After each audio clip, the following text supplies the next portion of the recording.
অ্যাম্বুলেন্সে করে বিয়ে করতে এসেছে ডাক্তার অক্ষর চৌধুরী, আর তার হবু বউ মধুজা জেদ ধরে বসে আছে, কোনোভাবেই বিয়ে করবে না। মধুজার বাবা অনেক চেষ্টা করেও নিজের মেয়েকে বিয়ের জন্য রাজি করাতে পারছে না। মধুজার একটাই কথা, আমি এই পাগলা ডাক্তারকে বিয়ে করতে পারবো না। অ্যাম্বুলেন্সে করে বিয়ে করতে এসেছে, এটা কি ধরনের পাগলামি? আমার বান্ধবীরা ইতিমধ্যেই হাসাহাসি শুরু করে দিয়েছে। মিলন হাসান নিজের মেয়েরকে কি করে বোঝাবেন, নিজেই তো থতমত খেয়ে বসে আছেন। অনেক শখ করে শহরের সেরা কার্ডিওলজিস্ট অক্ষর চৌধুরীর সাথে নিজের একমাত্র মেয়ের বিয়ে ঠিক করেছিলেন তিনি, আর এখন এসব দেখে তার নিজের সিদ্ধান্তের উপর রাগ হচ্ছে। অক্ষর কারো কোনো বাধা না মেনে মধুজার কক্ষে ঢুকে যায়। মধুজাকে বসে থাকতে দেখে রাগী কণ্ঠে বলে, 10 মিনিট, মাত্র 10 মিনিট সময় দিলাম তোমাকে। হয় চুপচাপ আমায় বিয়ে করে নাও, আর না হলে তোমাকে তুলে নিয়ে গিয়ে বিয়ে করব। মধুজা ভয় পেয়ে গেলেও অক্ষরের সামনে সেটা প্রকাশ করে না। বেশ জোরালো ভাবে বলে, মিস্টার হার্টের ডাক্তার, আপনি আগে মাথার ডাক্তার দেখান। অ্যাম্বুলেন্সে করে বিয়ে করতে এসেছেন, পরে দেখা যাবে। বিয়ের পর আমাকে হাসপাতালে নিয়ে গিয়ে রাখবেন, আমাদের বাসর হবে আইসিইউতে। না বাবা না, আমি কোনো রিস্ক নিতে পারবো না। আমি আপনাকে বিয়ে করব না, পারলে ঠেকাও। অক্ষরের খুব বিরক্ত লাগছিল মধুজাকে। নেহাত তার মা বাবা বিয়েটা ঠিক করেছিল, না হলে এখনই বিয়ে করার কোনো ইচ্ছে তার ছিল না। তার উপর এই মেয়েটাকে তো কোনো দিনও করতো না। শুনেছি মেয়েটা নাকি জার্নালিজম নিয়ে পড়ছে, আর সাংবাদিক পেশাটা অক্ষরের বরাবরই অপছন্দের তালিকায় শীর্ষে। কারণ অক্ষরের মতে সাংবাদিকরা রংচং মিশিয়ে যেভাবে খবর তৈরি করে, ঠিক তেমনি জীবনটাকেও তারা এভাবে কাটায়। অক্ষর কোনো উপায় না দেখে মধুজার হাত ধরে ফেলল, একেবারে তাকে নিজের কোলে নিয়ে নিল। মধুজা আচমকা এই ঘটনার ফলে হতভম্ব হয়ে যায়। কিছু বলতে যাবে তখন অক্ষর বলে ওঠে, চুপ, আর কোনো কথা নয়। একেবারে কবুল বলে আমার বউ হবে। তার আগে যদি কোনো কথা বলো তাহলে তোমার মুখ একদম সেলাই করে দেব। তারপর আর এই মুখ দিয়ে টু শব্দ পর্যন্ত করতে পারবা না। মধুজা আর কিছু বলার সাহস পায় না। অক্ষর তাকে তুলে নিয়ে যায় বিয়ের আসরে।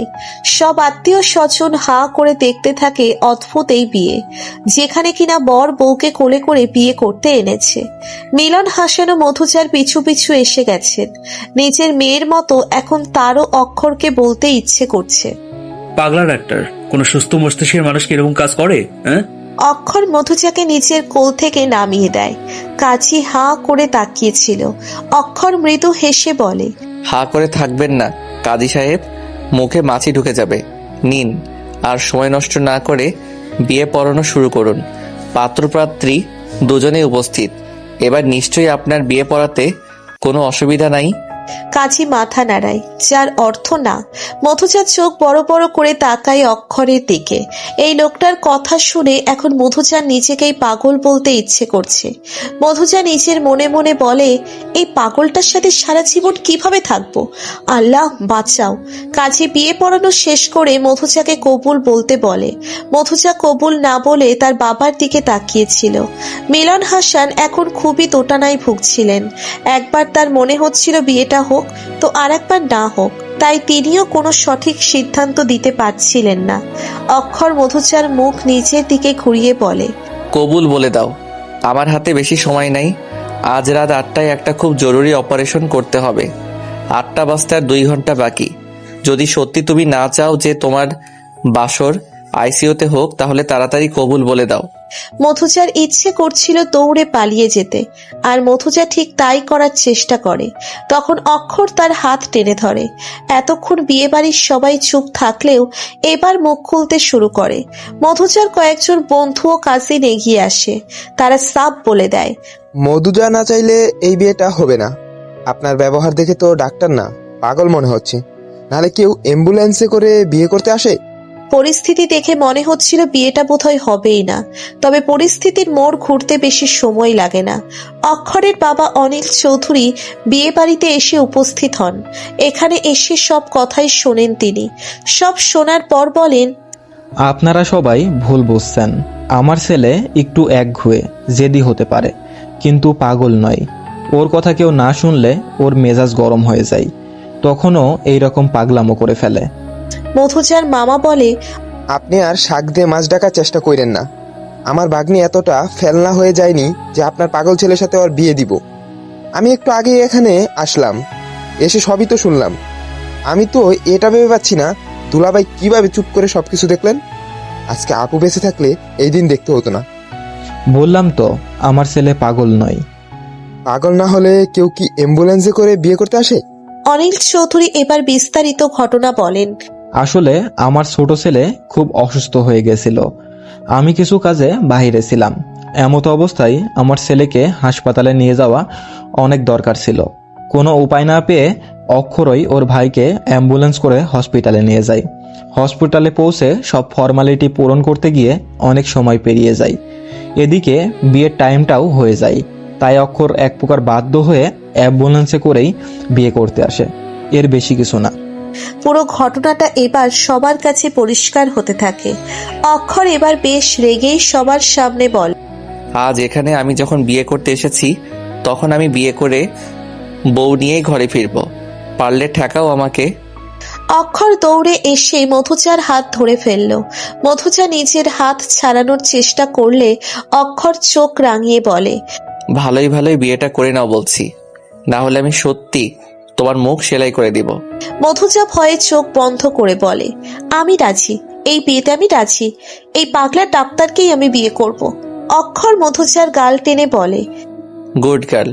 আর খবরদার আমাকে পাগলা ডাক্তার বলবে না। কল মি ডক্টর অক্ষর। 100 বার ডাকবো, 1000 বার ডাকবো, পারলে ঠেকাও। সেলাই মেশিনটা আনতে হবে মনে হচ্ছে। মধুচা ভয়ে মুখে আঙ্গুল দেয়। মধুচার মামা মধুচার কাছে আসে। তুই কি সত্যি এই বিয়েতে রাজি মধু? মধুচা মাথা নাড়ায়, যার অর্থ হ্যাঁ। মধুচার মামাও তাই আর অমত করতে পারেন না। অন্যদিকে মিলন হাসান তো অনিল চৌধুরীর সাথে কথা বলেই বিয়েতে এক প্রকার রাজি হয়েই গেছেন। কাজী উঠে যেতে ধরছিলেন, তখন অক্ষর এসে তাকে বলে, নিন আবার বিয়ে পড়ানো শুরু করুন। কাজী বিরক্ত কণ্ঠে বলেন। আবার বউ পালাবে না তো? অক্ষর মধুচার দিকে তাকিয়ে বলে। পালাতে দিলে তো পালাবে। মধুচা বিড়বিড় করে বলে, পাগলা ডাক্তার কোথাকার। কাজী বিয়ে পড়ানো শুরু করেন। মধুচাকে কবুল বলতে বলা হলে সে কিছু সময় নিয়ে কবুল বলে দেয়। অক্ষরও কবুল বলে দেয়, যার ফলে এবার বিয়েটা স্বাভাবিকভাবেই সম্পন্ন হয়। কাজী হাঁপ ছেড়ে বাঁচে। জীবনে অনেক বিয়ে পড়িয়েছি, এমন কাহিনী জীবনে প্রথম দেখলাম। অক্ষর মধুচার দিকে তাকিয়ে মৃদু হেসে বলে, আজ থেকে তুমি ডক্টর অক্ষর চৌধুরীর স্ত্রী। খুব লাকি তুমি। জানো আমাকে পাওয়ার জন্য কত মেয়ে সাধনা করেছে, কত মেয়ের স্বপ্নের পুরুষ আমি। মধুচা এতক্ষণ রাগে অক্ষরের দিকে না তাকাতেও এবার খুব ভালোভাবেই দেখে নেয়। সত্যি অনেক বেশি সুদর্শন অক্ষর।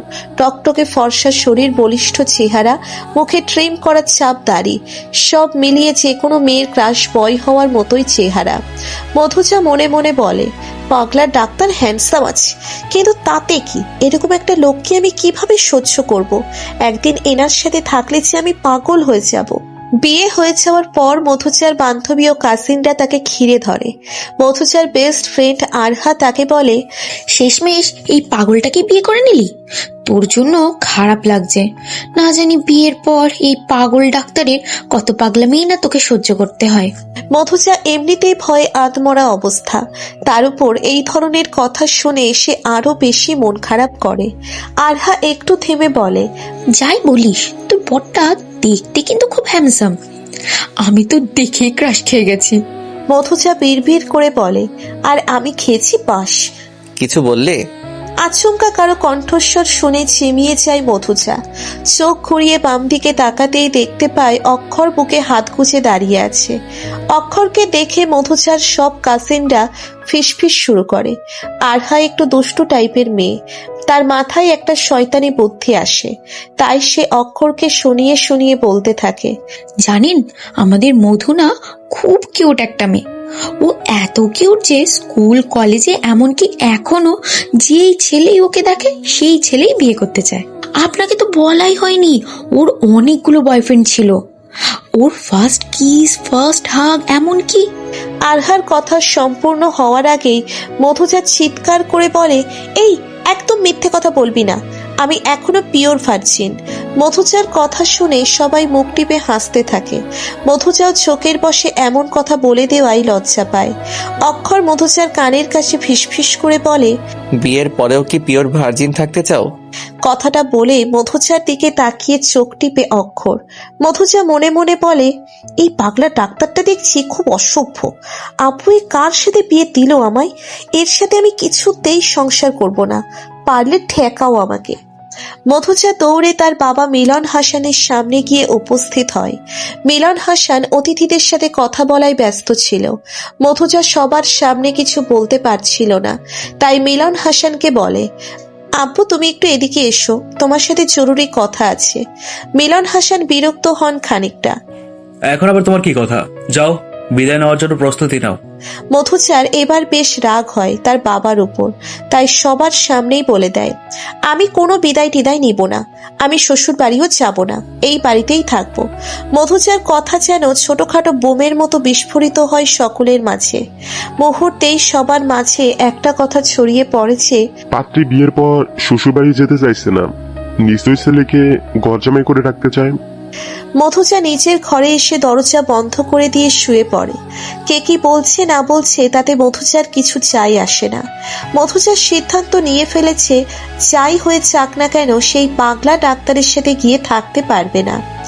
অক্ষরের কানেও এই কথাটা পৌঁছে গেছে যে তার নববিবাহিতা স্ত্রী শ্বশুর বাড়ি যেতে ইচ্ছুক নয়, তাই ঘরের দরজা বন্ধ করে বসে আছে।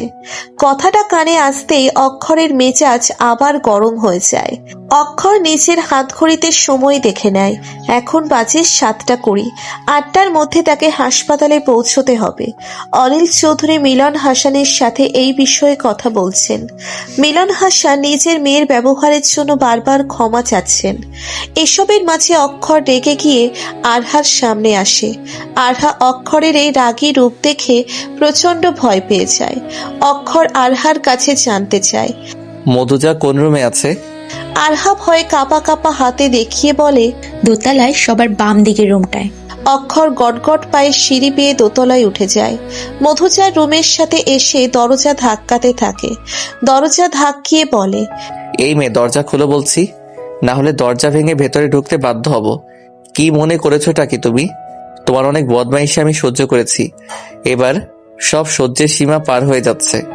মধুজা অক্ষরের কথায় ভয় পেয়ে যায় খানিকটা, কিন্তু সেও আজ ঠিক করে নিয়েছে যাই হয়ে যাক না কেন দরজা খুলবে না, তাই কানে হেডফোন লাগিয়ে গান শুনতে থাকে। অক্ষর এবার প্রচন্ড রেগে যায়, দরজা জোরে জোরে ধাক্কাতে শুরু করে। অনেকেই মধুজার রুমের সামনে এসে জড়ো হয়ে যায়। অনিল চৌধুরী অক্ষরকে ধমক দিয়ে বলে, এসব কি অভদ্রতা অক্ষর, সরে এসো বলছি। রাগে অক্ষরের ফর্সা মুখ লাল হয়ে গেছে।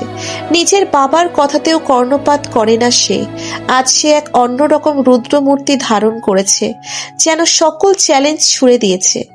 আজ আমি আমার বউকে নিজের সাথে নিয়ে যাবই, পারলে ঠেকাও আমাকে। জোরে দরজা ধাক্কানোর শব্দে ভয় পেয়ে যায় মধুজা, আর তার বুঝতে বাকি নেই অক্ষর প্রয়োজনে দরজা ভেঙে হলেও তাকে নিয়ে যাবে। তাই মধুজা ভয়ে বিছানা থেকে উঠে পড়ে, ভয়ে কাঁপতে কাঁপতে সামনে এগোয়। আল্লাহর নাম নিয়ে দরজাটা খুলে দেয় মধুজা। দরজা খুলতেই মধুজার নজরে আসে অক্ষরের ডাকি চেহারা। ভয়ে শুকনো ঢোক গিলে মধুজা কিছু বলতে উদ্যত হয়। ঠিক সেই সময় আচমকা অক্ষর সবার সামনে মধুজাকে কোলে তুলে নেয়। মধুজা বিস্ময়ে থ মেরে যায়, মনে মনে বলে, এই পাগলা ডাক্তারটার কি কোলে তোলার অসুখ আছে নাকি? যখনই দেখি কোলে তুলে নেয়। এদিকে প্রকাশ্যে কিছু বলতে গিয়েও অক্ষরের রাগী চোখের দিকে তাকিয়ে কিছু বলার সাহস হয়ে ওঠে না মধুজার। সে শুধু একবার নির্বিকার চিত্তে সামনের দিকে তাকায়। সবাই হাঁ করে অক্ষরের কীর্তিই যেন দেখে যাচ্ছে। এতগুলো মানুষের সামনাসামনি অক্ষর তাকে কোলে নিয়েছে, ভাবতেই লজ্জায় মাটিতে মিশে যেতে ইচ্ছে করলো মধুজার।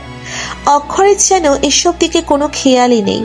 সে খুব স্বাভাবিকভাবেই নিজের বাবার দিকে তাকিয়ে বলে, আব্বু, আমি ওকে নিয়ে বাড়ি যাচ্ছি, তুমি বাকি সব আত্মীয় স্বজনদের নিয়ে চলে এসো। আর কোনো কিছু না বলে মধুচাকে কোলে নিয়েই হাঁটতে শুরু করে দেয় অক্ষর। সবাই তাদের দিকেই তাকাচ্ছিল। মধুচা লজ্জায় চোখ বন্ধ করে নেয়। অক্ষরকে মনে মনে হাজারটা গালি দেয়। অক্ষর গাড়ির সামনে এসে মধুচাকে কোল থেকেই নামিয়ে দেয়। নিজে গাড়িতে উঠে পড়ে মধুচার উদ্দেশ্যে বলে, দাঁড়িয়ে না থেকে চুপচাপ গাড়িতে উঠে পড়ো। তোমাকে বাড়িতে নামিয়ে দিয়ে আমাকে আবার হসপিটালে ফিরে যেতে হবে। মধুচা কিছু বলতে যাবে, তখন আবার অক্ষরের ডাকি চেহারা দেখে কিছু বলতে পারে না। ভদ্র মেয়ের মতো অক্ষরের কথা অনুযায়ী গাড়িতে বসে পড়ে। অক্ষর গাড়ি চালানো শুরু করে। মধুচা অনেক কষ্টে নিজের মনে সাহস সঞ্চার করে বলে, আপনি কি সত্যি পাগল নাকি? মধুচার প্রশ্নটা শুনে অক্ষরের ভ্রু কুঁচকে যায়। সে গম্ভীর ভাব নিয়ে বলে, তোমার কেন আমাকে পাগল মনে হচ্ছে? পাগল না হলে কেউ এভাবে সবার সামনে একটা মেয়েকে কোলে তুলে নেয়? একটা মেয়ে বলছো কেন? তুমি আমার বিবাহিতা স্ত্রী। তোমাকে সবার সামনে কোলে নিব, পারলে কিসও করব। কারো কিছু বলার নাই? ইস, কি নির্লজ্জ আপনি! এরকম কথা বলতে আপনার মুখে আটকাচ্ছে না? অক্ষর আচমকা গাড়ি থামায়। পিছনে ফিরে মধুচার দিকে তাকায়। অক্ষরের চাহনিতে ইতিমধ্যেই মধুচার বুকে টিপ টিপ টিপ টিপ শব্দ করতে শুরু করেছে। অক্ষর বাঁকা হেসে বলে, নিজের বউয়ের কাছে যদি লজ্জা পাই তাহলে কোনোদিন বাবা ডাক শুনতে পারবো না। এখন বেশি কথা না বলে নেমে পড়ো, আমার বাড়ি এসে গেছে। মধুচা আর এক মুহূর্ত অপেক্ষা না করে দ্রুত গাড়ি থেকে নেমে যায়। গাড়ি থেকে নেমে যেন স্বস্তির নিঃশ্বাস নেয় সে। উফ, অবশেষে পাগলা ডাক্তারের গাড়ি থেকে নামলাম। অক্ষর আবার গাড়ি ঘুরিয়ে চলে যায়। ঘড়িতে সময় দেখে ইতিমধ্যে 7:50 বেজে গেছে। খুব দ্রুত তাকে হসপিটালে পৌঁছতে হবে। তাদের বাড়ি থেকে অক্ষরের হসপিটাল বেশি দূরে নয়। গাড়িতে করে 5 মিনিটেই পৌঁছানো সম্ভব। মধুচার বাড়িও বেশ কাছাকাছি। মধুচা অক্ষরের যাওয়ার দিকে তাকিয়ে বিড়বিড় করে বলতে থাকে, পাগলা ডাক্তার একটা, আমাকে এভাবে বাড়ির সামনে নামিয়ে দিয়ে চলে গেল। এখন আমি এই অজানা বাড়িতে একা কিভাবে যাব? আমি কিছুতেই এই পাগলা ডাক্তারের সাথে সংসার করব না। পারলে ঠেকাও। মধুচা অক্ষরদের বাড়িটার দিকে তাকায়। 2 তলা বিশিষ্ট বিশাল বাড়ি, সম্পূর্ণ বিদেশি ডিজাইনের একটি বাড়ি। মধুচা শুনেছিল তার শ্বশুর অনিল চৌধুরী নাকি খুব বড় বিজনেসম্যান। তিনিই এই বাড়িটা তৈরি করেছেন। মধুচা এসেছে থেকে বাড়ির সামনেই দাঁড়িয়ে আছে। সে চাইলেই ভিতরে যেতে পারে, কিন্তু এভাবে একা যেতে তার অস্বস্তি হচ্ছে। বাইরে দাঁড়িয়ে মশা মারছিল আর বলছিল, আজ ওই পাগলা ডাক্তারটাকে একটা শিক্ষা দিয়ে তবেই আমি দম নিব। আমাকে এভাবে বাইরে রেখে যাওয়া, তাই না? দাঁড়াও, দেখাচ্ছি মজা। কিছুক্ষণ পরেই অনিল চৌধুরী কয়েকজন আত্মীয় স্বজনদের নিয়ে গাড়িতে করে চলে আসেন। গাড়ি থেকে নেমে মধুচাকে এভাবে বাইরে দাঁড়িয়ে থাকতে দেখে অনিল চৌধুরী চমকে যান। মধুচাকে উদ্দেশ্য করে বলেন, তুমি এভাবে বাইরে দাঁড়িয়ে আছো কেন মা? আর অক্ষর কোথায়? মধুচা এই সুযোগটাকেই কাজে লাগায়। দুঃখী দুঃখী ভাব করে বলে, আপনার নির্দয় পাষাণ ছেলে আমাকে এখানে নামিয়ে দিয়ে চলে গেছে। আচ্ছা, আপনিই বলুন, আমি এভাবে কি করে ভিতরে যাই? অনিল চৌধুরী আত্মীয় স্বজনদের সামনে বেশ বিব্রতকর পরিস্থিতিতে পড়ে যান। একেই তো বিয়ের ওখানে যেসব কাণ্ড হলো, তাতে তার এমনিতেই অনেক কথা শুনতে হয়েছে। এখন আবার নতুন করে ঝামেলা হলে ব্যাপারটা ভালো দেখাবে না। তাই তিনি বলেন, আচ্ছা, তুমি চলো আমাদের সাথে। অক্ষর এলে ওর বিচার করবনি। মধুচা বিশ্বজয়ের হাসি দিয়ে অনিল চৌধুরীর সাথে যেতে থাকে। অনিল চৌধুরী দরজার সামনে এসে কলিং বেল বাজায়। অনিল চৌধুরীর স্ত্রী মমতা চৌধুরী এতক্ষণ ধরে ছেলে আর ছেলের বউয়ের অপেক্ষায় ছিলেন। কলিং বেলের শব্দ শুনেই ছটপট গিয়ে দরজা খুলে দেন। দরজা খুলেই ভরকে যান তিনি। অক্ষরকে না দেখে অনিল চৌধুরীকে প্রশ্ন করেন, তোমার ছেলে কোথায়? মমতা চৌধুরীর গম্ভীর প্রশ্নে ভয় পেয়ে যান অনিল চৌধুরী। এই বাড়ির প্রত্যেক সদস্যই মমতা চৌধুরীকে ভীষণ ভয় পায়, কারণ তিনি সব সময় গম্ভীর মুখে থাকেন আর একবার রেগে গেলে অনেক বেশি সিরিয়াস হয়ে যান। তখন কেউ হাজার চেষ্টা করেও তার রাগ কমাতে পারে না। অনিল চৌধুরী কিছু বলার আগেই মধুচা বলে, আপনি কি আমার শাশুড়ি মা? মমতা চৌধুরী মধুচার দিকে তাকিয়ে গাম্ভীর্যতা বজায় রেখেই বলে, হ্যাঁ, আমি অক্ষরের মা, এখন থেকে তোমার শাশুড়ি। মধুচা মমতা চৌধুরীকে বলে, জানেন, আপনার ছেলে আমাকে এখানে নামিয়ে দিয়ে চলে গেছে। আমি কতক্ষণ থেকে একা দাঁড়িয়ে আছি। রাগে মমতা চৌধুরী হাত মুষ্টিবদ্ধ করে নেন। তুমি ভেতরে এসো, অক্ষরকে একবার শুধু ফিরতে দাও, তারপর আমি দেখছি। মধুজা মাথা নাড়িয়ে ভিতরে প্রবেশ করে, মনে মনে বলে এবার আসবে মজা। পাগলা ডাক্তারের রাগী মাই বারটাকে শায়েস্তা করবে। মমতা চৌধুরী নিচে থেকে মধুজাকে অক্ষরের রুমে নিয়ে এলেন।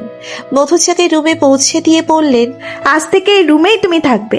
দেখে নাও তোমার পছন্দ হয় কিনা, চাইলে নিজের মতো করে রুমটা সাজাতে পারো। আমি কিন্তু সেই রকম শাশুড়ি নয় যে বিয়ের পর তোমাকে বলবো সবকিছু মানিয়ে নিতে। তুমি একলা কেন মানিয়ে নিবে? আমার ছেলেও তো তোমাকে বিয়ে করেছে, তাই তাকেও মানিয়ে নিতে হবে। মধুজা মুগ্ধ হয়ে যায় মমতা চৌধুরীর কথাগুলো শুনে। এই মুহূর্তে তার মনে হয় তার সামনে দাঁড়িয়ে থাকে এই নারী মূর্তিটির নাম যেন তার সঙ্গে মিলে গেছে। আসলেই মমতাময়ী তিনি। বাহির থেকে গম্ভীর আর রাগী মনে হলেও যে তার ভিতরটা খুব সুন্দর সেটা উপলব্ধি করতে পেরেছে মধুজা। অনেক ছোটবেলায় নিজের মাকে হারিয়েছে সে। আজ যেন মমতাকে দেখে মা মা অনুভূতিটা আসছে। মধুজা শুধু এটাই বুঝতে পারছে না এত ভালো একজন মানুষের ছেলে ওইরকম পাগলা ডাক্তার হলো কিভাবে। মধুজাকে চিন্তায় মগ্ন হতে দেখে মমতা চৌধুরী বলে, কি ভাবছো? অক্ষরের কথা তো? ওকে নিয়ে ভাবিও না। ও আসলে আমি ওকে শাসন করে দিব। আর সারাদিন নিশ্চয়ই অনেক ক্লান্ত গেছে তোমার উপর দিয়ে। এখন তুমি রেস্ট নাও, আমি আসছি। মমতা চলে যাবে তখন মধুজা আচমকা তার হাত টেনে ধরে।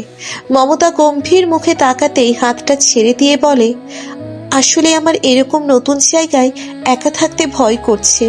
আপনি যদি একটু থাকতেন তাহলে। মধুজা মমতা চৌধুরীর দিকে আরেকবার তাকায়। তার মুখের গাম্ভীর্য ভাব বজায় আছে। মধুজা ভাবে এখনই হয়তো তাকে অনেকগুলো কথা শুনিয়ে দিবেন তিনি। কিন্তু মধুজার ভাবনাকে ভুল প্রমাণ করে মমতা চৌধুরী স্মিত হেসে বলেন, আচ্ছা তুমি একটু অপেক্ষা করো, আমি তোমার শ্বশুরকে রাতের ওষুধ দিয়ে আসছি। ওষুধ খাওয়ার কথা তার তো আবার মনেই থাকে না। মধুজা ভরসা পেয়ে নিশ্চিত হয়। মমতা চৌধুরী তার স্বামীকে রাতের ঔষধ দিয়ে চলে আসে। মধুজার পাশে বিছানায় শুয়ে পড়ে। মধুজা অনেক ক্লান্ত ছিল, তাই শোয়া মাত্রই ঘুমিয়ে যায়। ঘুমের ঘোরে মমতাকে জড়িয়ে ধরে মধুজা। প্রথম দিকে অস্বস্তি হলেও মমতা চৌধুরী মানিয়ে নেওয়ার চেষ্টা করেন। ঘুমের ঘোরে মধুজা বলছিল, আই মিস ইউ আম্মু, তোমাকে অনেক মিস করি। মমতা চৌধুরী জানেন মধুজার মা নেই, এই কারণে মেয়েটার জন্য খুব মায়া হয় তার। মা ছাড়া যে জীবন কত কঠিন সেটা তিনি জানেন। জন্মের পরে মমতা চৌধুরীর মা মারা গিয়েছিল। জন্মের পর থেকে বাবা আর চাচা চাচিদের অগাধ ভালোবাসা পেলেও মায়ের অভাব বোধ করেছেন তিনি। তাই তো যখন মধুজা বাচ্চাদের মতো তাকে জড়িয়ে ধরে শুয়েছিল তখন তাকে সরিয়ে না দিয়ে আলতো করে তার মাথায় হাত বুলিয়ে দেয়। ঘুম থেকে ওঠা মাত্রই মধুজা দেখতে পায় তার পাশে অক্ষর শুয়ে আছে। এই ঘটনায় মধুজা এতটাই হতবাক হয়ে যায় যে বিছানা থেকে লাফিয়ে উঠে পড়ে, যার কারণে অক্ষরের ঘুমও ভেঙে যায়। অক্ষর চোখ টলতে টলতে বলে, সকাল সকাল ভূত দেখলে নাকি যে এত চমকে গেলে? মধুজা প্রচন্ড ছটফট করছিল। নিজের পাশে অক্ষরকে দেখে এমনিতেই তার হৃদক্রিয়া বন্ধ হওয়ার জোগাড়। তার উপর সকাল সকাল অক্ষরের এমন মস্করা তার সহ্য হলো না। বেশ রূঢ়ভাবে বলল, আপনি এখানে কি করছেন? আমার পাশে তো গতকাল রাতে আপনার মা ছিল, আপনি এলেন কোথা থেকে? অক্ষর ভ্রু কুঁচকে ফেলে, অতিশয় বিরক্তি নিয়ে বলে, গতকাল রাতে আমি বাড়ি ফিরে নিজের রুমে এসে দেখি তুমি আর আম্মু শুয়ে আছো। আম্মু আমার উপস্থিতি টের পেয়ে যান। তিনি তখন উঠে পড়েন, আমাকে অনেক কথা শোনান তোমাকে একলা বাড়ির বাইরে রেখে যাওয়ার জন্য। তারপর আমাকে বিশ্রাম নিতে বলে নিজের রুমে চলে যান। আমি ফ্রেশ হয়ে এসে তোমার পাশে শুয়ে পড়ি। তুমি ঘুমের দেশে এতটাই তলিয়েছিলে যে খেয়ালই করনি। মধুজা অক্ষরকে উদ্দেশ্য করে বলে, আপনি এভাবে বিনা অনুমতিতে আমার পাশে শুয়ে পড়লেন কেন? এই রুমটা আমার, বিছানাটা আমার, এমনকি বউটাও আমার। তাহলে তোমার অনুমতি নিতে হবে কেন? মধুজা এবার অন্য ভাবনায় তলিয়ে যায়। অক্ষরের এত অধিকার বোধ দেখে তার মনে অন্য চিন্তা চলে আসে। মধুজা শুকনো ঠোক গিলে বলে, আপনি কাল রাতে আমার সাথে কিছু করেননি তো? অক্ষর মজা নেওয়ার জন্য বলে, অনেক কিছুই করেছি। মধুজা এবার কাঁদো কাঁদো গলায় বলে, আপনি আমার পিওর ভার্জিনিটি এভাবে নষ্ট করতে পারেন না। মধুচার কথায় অক্ষরের হাসি পেয়ে যায়। অনেক কষ্টে নিজের হাসি আটকে অক্ষর ধীরে ধীরে মধুচার দিকে এগোতে থাকে। মধুচাও পিছাতে থাকে। মধুচা বিছানার একেবারে শেষ প্রান্তে এসে থেমে যায়। অক্ষর বাঁকা হেসে বলে, আমার বউয়ের ভার্জিনিটি আমি নষ্ট করব না তো কে করবে? মধুচা ভয়ে আরো পিছানোর চেষ্টা করতেই ধপাস করে বিছানা থেকে পড়ে যায়। অক্ষর শব্দ করে হেসে ওঠে। মধুচার খুব রাগ হয় অক্ষরের উপর। একেই তো সে বিছানা থেকে পড়ে গিয়ে কোমরে ব্যথা পেয়েছে, কোথায় ভালো স্বামীর দায়িত্ব পালন করে তাকে টেনে তুলবে তা না কিরকম নির্দয়ের মতো হাসছে। মধুজা যার কারণে লজ্জায় লাল হয়ে যাচ্ছে। বিয়ের পর থেকেই একের পর এক অদ্ভুত ঘটনা ঘটে চলেছে তার সাথে। মধুজা বিড়বিড় করে বলে, সব হয়েছে এই লোকটার জন্য, পাগলা ডাক্তার একটা। অক্ষর এবার বিছানা থেকে হাত বাড়িয়ে বলে, আমার হাত ধরো, উঠে এসো। মধুজা একা ওঠার চেষ্টা করতে করতে বলে, থাক, আর জুতো মেরে গরুদান করতে হবে না, আমি একাই উঠতে পারবো। মধুজা নিজের ছেদে অনর থেকে একাই উঠে দাঁড়ায়। ফ্রেশ হওয়ার জন্য ওয়াশরুমের দিকে যেতেই অক্ষর বলে, ওয়াশরুমে যখন যাচ্ছ গোসলটা করে নিও। মধুজা মুখ বাঁকিয়ে বলে, আমার কি ঠেকা পড়েছে এই শীতের সকালে গোসল করার? অক্ষর ঠোঁট টিপে হেসে বলে, গোসল না করে নিচে গেলে সবাই কি ভাববে যে নতুন বউ বাসরাতের পর গোসলও করেনি। মধুজা অক্ষরের কথার মানে বুঝতে পারে। রেগে বলে, একদম ফালতু কথা বলবেন না, আমাদের মধ্যে কিছুই হয়নি। অক্ষর বসা থেকে উঠে দাঁড়িয়ে নিজের শার্টের বোতাম খুলতে খুলতে বলে, হয়নি তো হতে কতক্ষণ? তুমি চাইলে কালকে রাতের কাজটা এখনো করে নিতে পারি। মধুজা নিজের রাগকে যথাসম্ভব নিয়ন্ত্রণ করে বলে, আপনি আসলেই একটা পাগলা ডাক্তার। এবার অক্ষরও রেগে যায়। রাগী গলায় বলে, খবরদার আমাকে ওই নামে আর ডাকবে না, না হলে আমি উল্টো পাল্টে ডাকনাম দিলে তখন কিন্তু কোনো অভিযোগ শুনবো না। মধুজা জেদি কণ্ঠে বলে, আমি আপনাকে পাগলার ডাক্তারই ডাকবো। অক্ষর মধুজার দিকে এগিয়ে আসতে থাকে। অনেকটা কাছে এসে বলে, ঠিক আছে, তোমার নামের শুরুতে আছে মধু, আই লাইক ইট। মধুকে ইংরেজিতে কি বলে জানো? হানি। আজ থেকে আমি তোমাকে হানি বলে ডাকবো। মধুজা হতবাক হয়ে অক্ষরের দিকে তাকিয়ে বলে, কি? অক্ষর বাঁকা হেসে বলে, আমি একবার যা বলি সেটাই করি। এখন হাজার মানা করলেও আমি তোমাকে হানি বলে ডাকবো, সবার সামনেই এই নামে ডাকবো। অক্ষর কথাটা বলেই ওয়াশরুমে ঢুকে যায়। ভেতরে গিয়ে বলে, সব সময় লেডিস ফার্স্ট এই রুলস মানতে আমি রাজি নই। যে আগে আসবে সেই ফার্স্ট, আমার পরে তোমার সিরিয়াল। মধুজা বলতে থাকে, এই পাগলা ডাক্তারের সাথে সংসার করা কোনোভাবেই পসিবল না। আমি কিছুতেই এই তার ছেঁড়া লোকের সাথে সংসার করব না। মধুজা গোসল করে এসে ঠান্ডায় কাঁপতে থাকে। মনে মনে হাজারটা গালি দেয় অক্ষরকে। আজ শুধুমাত্র অক্ষরের জন্য জীবনে প্রথমবার শীতের সকালে তাকে গোসল করতে হলো। অক্ষর মধুজাকে একা দাঁড়িয়ে পিড়পিড় করতে দেখে ভড়কে যায়। মধুজার সামনে এসে দাঁড়িয়ে পকেটে হাত গুজে বলে, যা বলার সামনাসামনি বলো। আমার পিছনে সমালোচনাকারী মানুষদেরকে আমার ভালো লাগে না। আপনার জন্য আমাকে সকাল সকালেই ঠান্ডা পানিতে গোসল করতে হলো। আমি তো কিছু করিনি, আমাকে দোষ দিচ্ছ কেন? ঠিক আছে, যদি কোনো কিছু না করি আমাকে দোষ দাও, তাহলে আমিও চুপ থাকবো না। কিছু না করে কথা শোনার থেকে ভালো করে তারপর কথা শুনি। কাল থেকে তোমাকে সকালে গোসল করার ব্যবস্থা সত্যি সত্যি করে দিব। মধুজা আতঙ্কিত হয়ে বলে, একদম না, আমাকে স্পর্শ করবেন না আপনি, না হলে আমি। কি করবে? আজ রাতে আপনার সাথে কিছু জরুরি কথা আছে। তুই তো খুব দুষ্টু, একেবারে সরাসরি বলতে না পেরে ইশারা দিয়ে বলছো। কোনো ব্যাপার না, বিয়ের পর আমার বউ পিওর ভার্জিন থাকবে সেটা তো হতেই পারে না। আমি আজ রাতে অবশ্যই নিজের স্বামীর দায়িত্ব পালন করব। মধুজার এবার খুব বিরক্তি হয়। সে মনে মনে বলে, এই লোকটা সব সময় তো বেশি বেশি বোঝে কেন? এই লোকটাকে ডিভোর্স দিতেই হবে। পাগলা ডাক্তারের সাথে থাকতে থাকতে আমি নিজেই না হলে পাগলির সাংবাদিক হয়ে যাব। অক্ষর আচমকা মধুজার ভেজা চুলে স্পর্শ করে। মধুজা আটকে ওঠে। অক্ষর এগিয়ে আসতে থাকে মধুজার দিকে। মধুজা চোখ বন্ধ করে নেয়। অক্ষর আরো কাছে আসতে চাইলেই তাকে ধাক্কা দেয়। লজ্জায় আরো এক মুহূর্ত দাঁড়িয়ে থাকতে পারে না মধুজা। দৌড়ে রুম থেকে বেরিয়ে যায়। অক্ষর মধুজার যাওয়ার দিকে তাকিয়ে মুচকি হেসে বলে, এভাবে পালিয়ে লাভ নেই, ধরা তোমাকে আমার কাছে দিতেই হবে হানি। মধুজা দৌড়ে নিচে আসার সময় মমতা চৌধুরীর মুখোমুখি হয়। মমতা মধুজাকে এভাবে দৌড়তে দেখে ভ্রু কুঁচকে ফেলেন। গম্ভীর হয়ে বলেন। এভাবে ছুটোছুটি করো না, সব সময় পড়ে গেলে ব্যথা পাবে। মধুচার এই শাসনটুকুতে মন খারাপ হয় না। অনেক আগে নিজের মাকে হারানোর পর এই শাসনটুকুই তো মিস করছিল। মধুচার মায়ের মৃত্যুর পর তার বাবা তাকে কখনো কড়া গলায় কথা পর্যন্ত বলেনি। আজ অনেক দিন পর যেন মায়ের মতো শাসন করার মতো কাউকে ফিরে পেল মধুচা। বাড়িতে আজ বৌভাত উপলক্ষে চলছে বিরাট আয়োজন। কার্ডিওলজিস্ট অক্ষর চৌধুরীর বিয়েতে খুব কম মানুষ উপস্থিত থাকলেও বৌভাতে আমন্ত্রিত মানুষের সংখ্যা নেহাতি কম নয়। মধুজা সেই কখন থেকে আয়নার সামনে দাঁড়িয়ে একটার পর একটা শাড়ি দেখে যাচ্ছে। কোনো শাড়িই তার যেন পছন্দ হচ্ছে না। শেষে বিরক্ত হয়ে বিছানায় বসে পড়ল মধুজা। অক্ষর রুমে এসে মধুজাকে মলিন মুখে বিছানায় বসে থাকতে দেখে বলল, কি হয়েছে আমার হানির? মুখটা এরকম বাংলার পাঁচের মতো করে রেখেছো কেন? চকলেট খাবে? মধুজা বিরক্তি নিয়ে বলল, আমাকে কি আপনার ছোট বাচ্চা মনে হচ্ছে যে আমি চকলেট খাবো? পাগলা ডাক্তার একটা, সমস্যার সমাধান তো করে দিতে পারবে না, শুধু জানে সমস্যা তৈরি করতে। মিথ্যা অভিযোগ কিন্তু আমি একদম পছন্দ করি না। আমি তোমার কোনো সমস্যা তৈরি করেছি বলে তো মনে হয় না। আর হ্যাঁ, তোমার চকলেট খাওয়ার বয়স সত্যি নেই।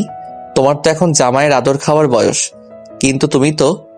আপনার সব ফালতু আলাপ বন্ধ করুন। আমি এমনিই বুঝতে পারছি না যে কোন শাড়িটা পরবো, আর আপনি... কথাটা আগে বললেই হতো। অক্ষর সবগুলো শাড়ি দেখে তার মধ্য থেকে লাল টুকটুকে একটা জামদানি শাড়ি এনে মধুচাকে বলে, এই শাড়িটা পরে নাও। আমার লাল টুকটুকে হানিকে এই লাল শাড়িতে খুব ভালো মানাবে। মধুচার শাড়িটার দিকে তাকায়। আসলে এই শাড়িটা অনেক বেশি সুন্দর, কিন্তু মধুচার মাথায় যেন জেদ চেপে বসে। সে দাঁতে দাঁত চেপে বলে, এই শাড়ি আমি পরবো না, আপনার পছন্দ একদম ভালো না। এ পর্যায়ে আর নিজেকে শান্ত রাখতে পারে না অক্ষর। মধুচাকে শক্ত করে ধরে বলে, আমার পছন্দ সবসময় সেরা। এই যে আমার সামনে দাঁড়িয়ে আছো, সেই তুমিকেও কিন্তু আমি পছন্দ করেছি। তাই আমার পছন্দের দিকে আঙুল তুলো না। মধুচাকে বেশ শক্তভাবেই ধরে রেখেছিল অক্ষর, যার ফলশ্রুতিতে ব্যথা অনুভব করে মধুচা। অক্ষর সেটা বুঝতে পেরে মধুচার বাঁধন হালকা করে। মধুচা রাগী দৃষ্টি নিক্ষেপ করে অক্ষরের দিকে। কথায় আছে, রাগ মানুষের বড় শত্রু। রাগের বশে নিজেকে নিয়ন্ত্রণ করতে না পেরে ভুল কিছু করে ফেললে পরে আফসোস করতে হয়। এজন্যই তো বলে, রেগে গেলেন তো হেরে গেলেন। মধুচাও এই রাগের বশবর্তী হয়ে কোনো কিছু না ভেবেই অক্ষরকে বলে দেয়, আপনার মতো একটা পাগলা ডাক্তারের সাথে আমি সংসার করব না। 6 মাস পরই আমি ডিভোর্সের আবেদন করব। আমি সিদ্ধান্ত নিয়ে ফেলেছি। মধুচা, অক্ষর ভীষণ জোরে ধমক দেয়। তাতে মধুচার বিন্দু মাত্র পরিবর্তন হয় না। সে নিজের সিদ্ধান্তে অনড় হয়ে বলে, আপনাকে 6 মিনিট সহ্য অসম্ভব, সেখানে আমি 6 মাস সহ্য করব, কিন্তু আমার কিছু শর্ত আছে। এই 6 মাসে আপনি আমাকে স্পর্শ করতে পারবেন না, আমরা এক বিছানায় ঘুমাবো না, আর আমরা একে অপরের ব্যক্তিগত জীবনেও হস্তক্ষেপ করব না। একেবারে 6 মাস অতিবাহিত হলে ডিভোর্সের আবেদন করব। আমাকে কেউ ঠেকাতে পারবে না। অক্ষর মধুচার কথাগুলো মনোযোগ সহকারে শোনে। যদিও বা তার অনেক রাগ হচ্ছিল, তবুও অনেক কষ্টে নিজের রাগ দমানোর চেষ্টা করে অক্ষর। দীর্ঘশ্বাস নিয়ে বলে, ওকে ফাইন, তুমি যা চাইছো তাই হবে। তোমার সব শর্ত আমি মেনে চলবো। তবে আমিও একটা কথা বলে দিচ্ছি, এই 6 মাসের মধ্যে তুমি নিজে থেকে আমাদের মধ্যে সবকিছু ঠিক করে নিতে চাইবে, নিজে চাইবে আমার সাথে সংসার করতে। আমি তোমার মতো অতটা নির্দয় নই, তাই ফেরাবো না তোমাকে। কিন্তু মনে রেখো, অবহেলার ফলে অনেক গাঢ় ভালোবাসাতেও মরিচা ধরে। তাই আমার ধৈর্যের বেশি পরীক্ষা নিও না। আমি প্রতিঘাত করা শুরু করলে তুমি নিজেও টিকতে পারবা না। কথাগুলো বলে অক্ষর রুম থেকে বেরিয়ে যায়। মধুচা অক্ষরের কথায় না শোনার ভান করেছিল। অক্ষর চলে যেতে গভীর মনোযোগ দিয়ে মধুচা তার বলা কথাগুলো একটু ভাবে। নিজ মনেই বলে, আমি যেটা ভেবেছি সেটাই করব। মধুচা অক্ষরের পছন্দ করা লাল শাড়িটাই তুলে নেয়।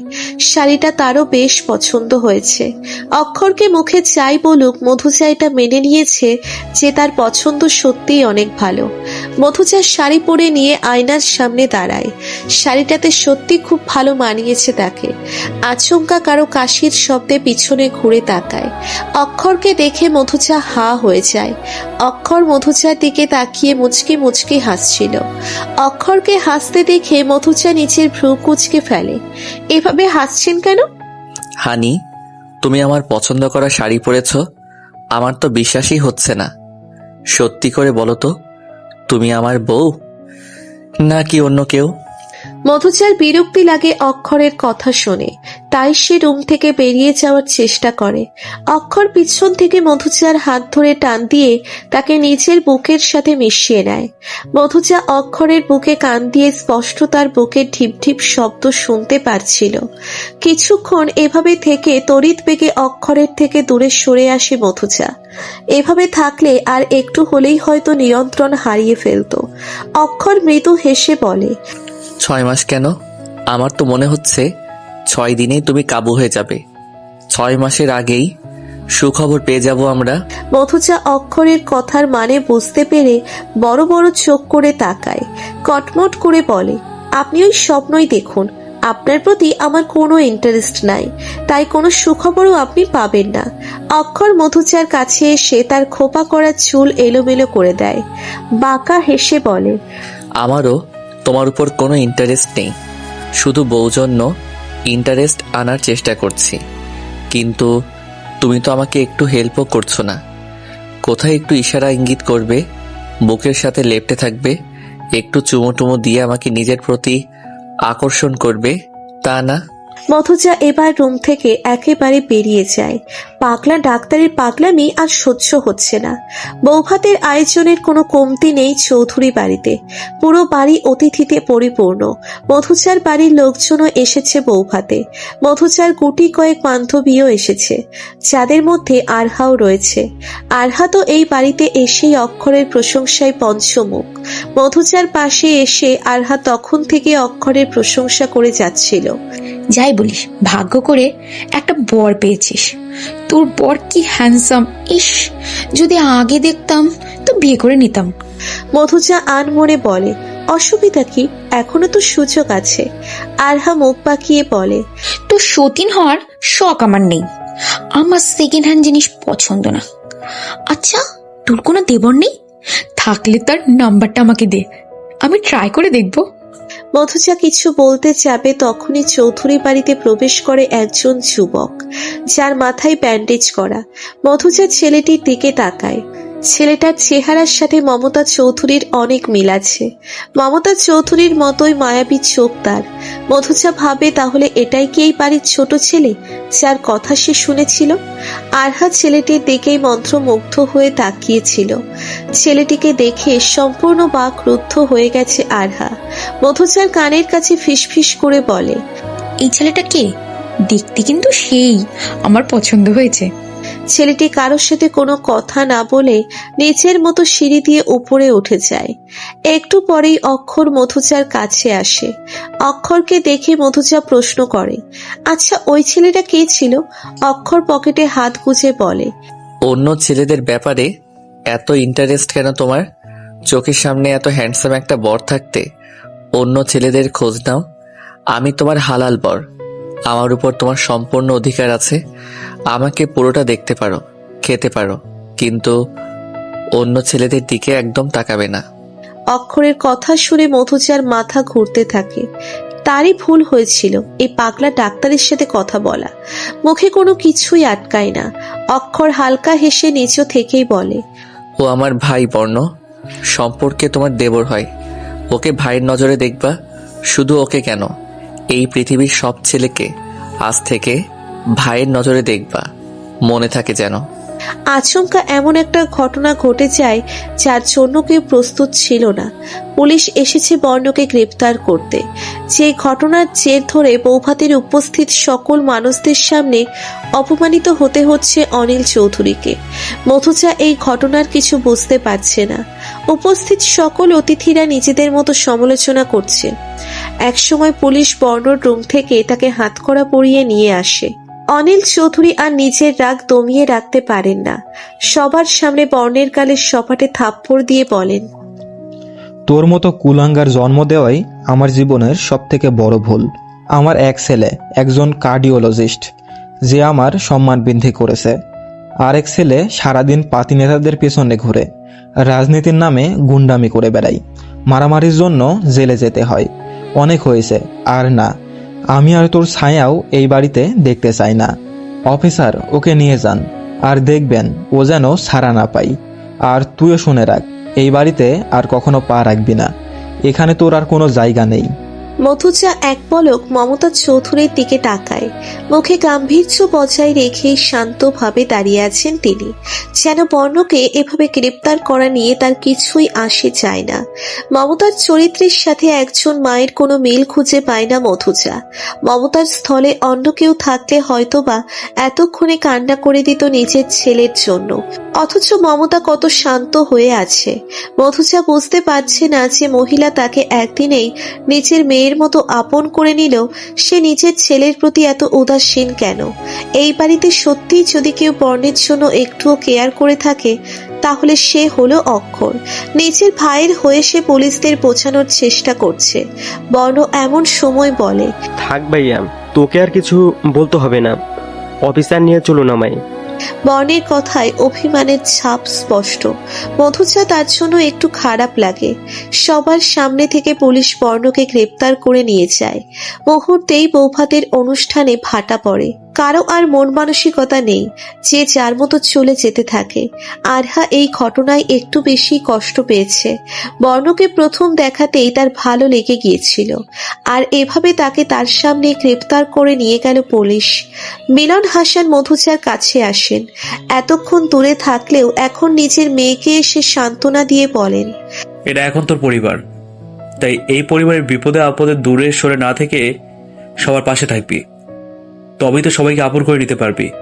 মধুজার মামার বাড়ির লোকেরা আবার এই বিষয় নিয়ে সমালোচনা শুরু করেছে।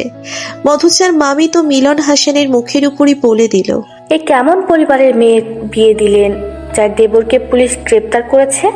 আমাদের বললে তো আমরা ভালো পাত্র খুঁজে দিতাম। মিলন হাসান তাদের কোনো কথাই পাত্তা দেন না।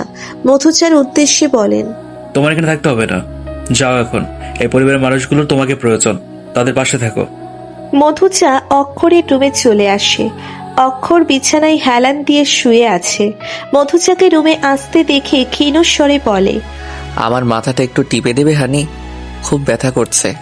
অক্ষরের সরল আবেদন ফেলতে পারে না মধুজা। বিছানায় বসে তার মাথা টিপে দিতে থাকে। অক্ষর আচমকা মধুজার হাত ধরে ফেলে। আমার জন্য তোমাকে অনেক কথা শুনতে হচ্ছে, তাই না? তোমার ফ্রেন্ড, কাজিন সবাই নিশ্চয় বলছে যে কেমন পরিবারে বিয়ে করলা, যে তোমার দেবর একজন আসামি। কিন্তু বিশ্বাস করো, আমার ভাই এমন নয়। ও অনেক মেধাবী একজন স্টুডেন্ট। ছাত্র রাজনীতিতে জড়িয়ে ও বিপদগামী হয়ে গেছে।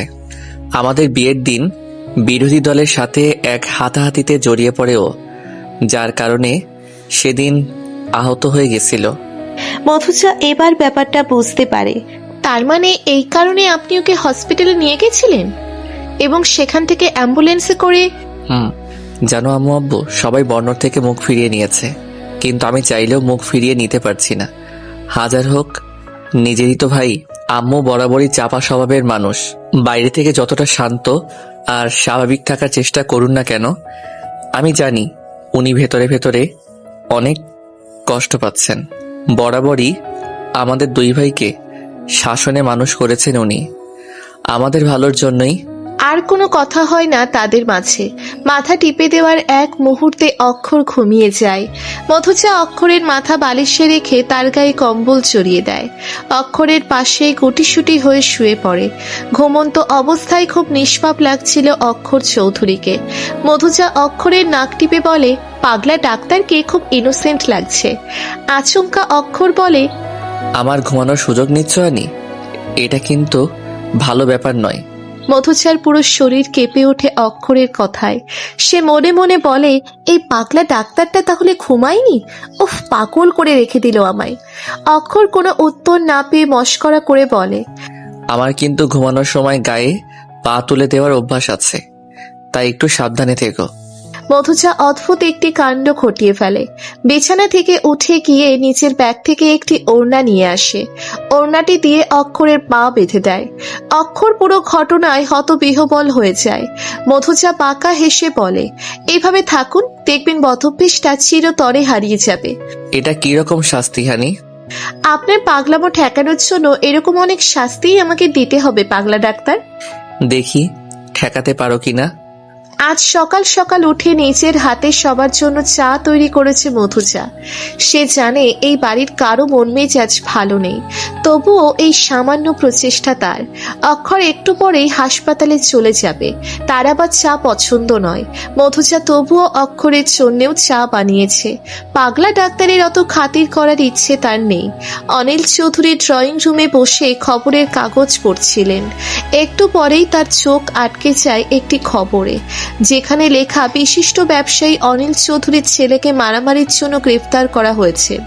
নিউজটা দেখে তার মেজাজ আরো বিগড়ে যায়।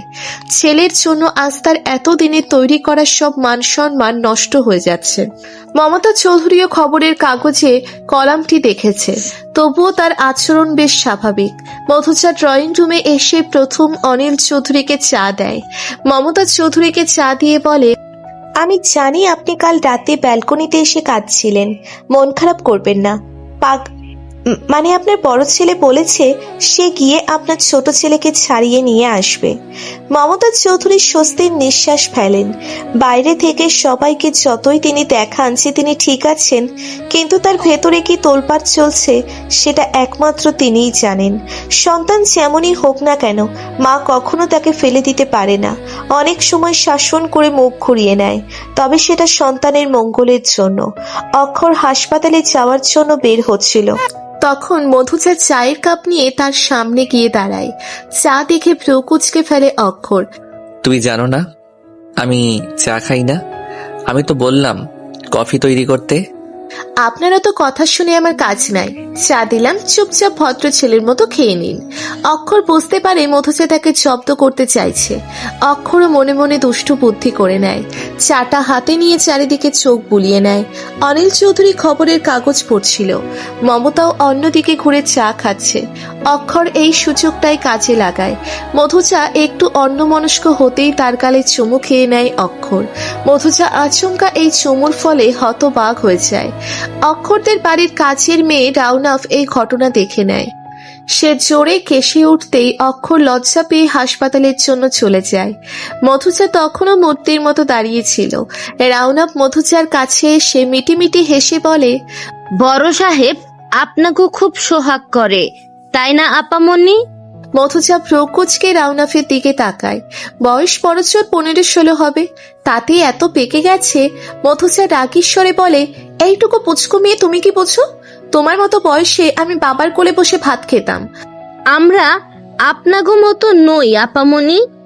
আমাদের গ্রামে তো আমার মতো বয়সী কত মেয়ে মা হয়ে বসে আছে। আমি তো বান্ধবীর লগে শুনি তাদের জামাই কেমন করে তাদের লগে আদর করে। মধুজা ইতস্তত বোধ করতে থাকে। শোনো, এসব আদর সোহাগ বাদ দিয়ে পড়াশোনায় মন দাও। শুনলাম তোমাকে নাকি স্কুলে ভর্তি করানো হয়েছে। একবারও বই নিয়ে বসতে দেখলাম না তোমাকে। আসছি থেকে দেখছি কাজের ফাঁকে খালি টিভি দেখো। ভালো কথা মনে কইরে দিলেন আপামনি। আমার সিরিয়াল শুরু হয়েছে, গেলাম আমি। মধুজার অবসর সময় যেন অতিবাহিতই হতে চাচ্ছে না। জার্নালিজমের পড়াশোনা তার কমপ্লিট। এখন শুধু কোনো নিউজ পেপারের সাংবাদিক হিসেবে জব পেলেই হয়। অনেক জায়গায় আবেদনও করেছে মধুজা, কিন্তু কাঙ্ক্ষিত ফল হয়নি। তাছাড়া এই ফ্যামিলি থেকে জব করতে দিবে কিনা সেই নিয়েও বেশ চিন্তায় আছে মধুজা। এসব চিন্তার মধ্যেও মধুজা দেখে মমতা চৌধুরী তার রুমের বাইরে দাঁড়িয়ে আছে। মধুজা তাকে দেখে বিছানা থেকে উঠে বলে, আপনি কখন এলেন? বাইরে আছেন কেন? ভেতরে আসুন। মমতা চৌধুরী ভেতরে আস্তে আস্তে বলেন, আমি এক্ষুনি এলাম। তুমি তো রাতে ডিনার করনি, চলো এখন করে নাও। অক্ষরের ফিরতে দেরি হবে। তোমার শ্বশুর খেয়ে ঘুমিয়ে গেছে, এখন শুধু তুমি আর আমি বাকি। মথুজা মমতা চৌধুরীকে যত দেখে ততই অবাক হয়। এনাকে দেখলে তার মনে হয় যেন তার শাশুড়ি নয়, মা হন। এত কম সময়ে এভাবে কেউ আপন করে নিতে পারে সেটা মথুজা ভাবতেও পারেনি। মথুজা উঠে পড়ে, মমতা চৌধুরীর সাথে নিচে চলে যায় খেতে। রাউনাফ খাবার পরিবেশন করছিল। মমতা চৌধুরী রাউনাফকে বলে, তুইও এখনো খাসনি? টিভিটা বন্ধ করে খেতে আয়, খেয়ে পড়তে বস। টিভি দেখে কোনো লাভ নেই, পড়াশোনা কর, তাহলে আর এভাবে মানুষের বাড়িতে কাজ করতে হবে না। খাওয়া শেষ করে উঠে যাওয়ার সময় মমতা চৌধুরী মথুজাকে উদ্দেশ্য করে বলে, নিজের প্রয়োজনীয় কাপড় চোপড় গুছিয়ে নাও, কাল তোমাকে তোমার বাবার বাড়িতে যেতে হবে। আমি অক্ষরকে বলে দিব, ও তোমাকে পৌঁছে দিবে। মথুজা জানতে চায় কেন যেতে হবে। মমতা চৌধুরী মৃদু হেসে বলে, আরে এটাই তো নিয়ম, কাল তোমাদের একসাথে ও বাড়ি যেতে হবে। মথুজা ও বলে নিচের রুমে চলে যায়। রুমে এসে তার ঘুমই আসছিল না। অক্ষরের কথা মনে পড়ছিল। সে থাকলে হয়তো এতক্ষণে বিভিন্ন বিরক্তিকর কথা বলে মথুজার মাথা খারাপ করে রেখে দিত। মথুজা নিজের ভাবনার উপর নিজেই রাগ করে। এই পাগলা ডাক্তারের কথা ভাবছি কেন? উনি নেই, ভালোই হয়েছে। মথুজা বিছানা ঠিক করে ঘুমানোর প্রস্তুতি নেয়। তখনই মথুজার ফোনে একটি মেসেজ আসে। মথুজা চেক করে দেখে এটা অক্ষরের মেসেজ। অক্ষর লিখেছে, ঘুমিয়ে পড়ো হানি, আমি বাড়ি ফিরে ঘুমন্ত তোমাকে আবার আদর করে দিব, যেভাবে সকালে আদর করে দিয়েছি। ব্যাস, আর কি? এই মেসেজ দেখেই আদর খাওয়ার ভয়ে মধুচার ঘুম উড়ে গেল। মধুচা বিছানায় শুয়ে এদিক ওদিক ফেরাফিরি করছে। ঘুম এসে বারবার তার চোখে হানা দিচ্ছে, অথচ সে ঘুমাতে নারাজ। অক্ষরের একটি মেসেজই তার ঘুম কেড়ে নিয়েছে। মধুচার এখন একটাই ভাবনা, ওই পাগলা ডাক্তার যদি আমার ঘুমের সুযোগ নিয়ে কিছু করে ফেলে। না, আমার ঘুমানো যাবে না কিছুতেই। আমার ঘুমকে ঠেকিয়ে রাখতেই হবে। ঘুমকে কাবু করা এত সহজ না। রাত 12টা বাজতেই ঘুমের কোলে ঢলে পড়ে মধুচা। ঠিক তার কিছুক্ষণ পরেই অক্ষর বাড়ি ফিরে আসে। বাড়ি ফিরে ফ্রেশ হয়ে বিছানায় এসে বসে। ঘুমন্ত মধুচার মায়াবী মুখের দিকে মুগ্ধ দৃষ্টিতে তাকিয়ে থাকে অক্ষর।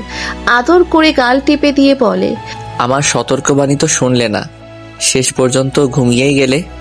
আমি যে আর নিজেকে আটকাতে পারছি না তোমাকে আদর করা থেকে। সরি হানি, তোমার ঘুমের সুযোগই নিতে হবে। অক্ষর নিজের ওষ্ঠদ্বয় ছুঁয়ে দেয় মধুচার কপালে। মধুচা ঘুমের মধ্যেই নড়ে ওঠে।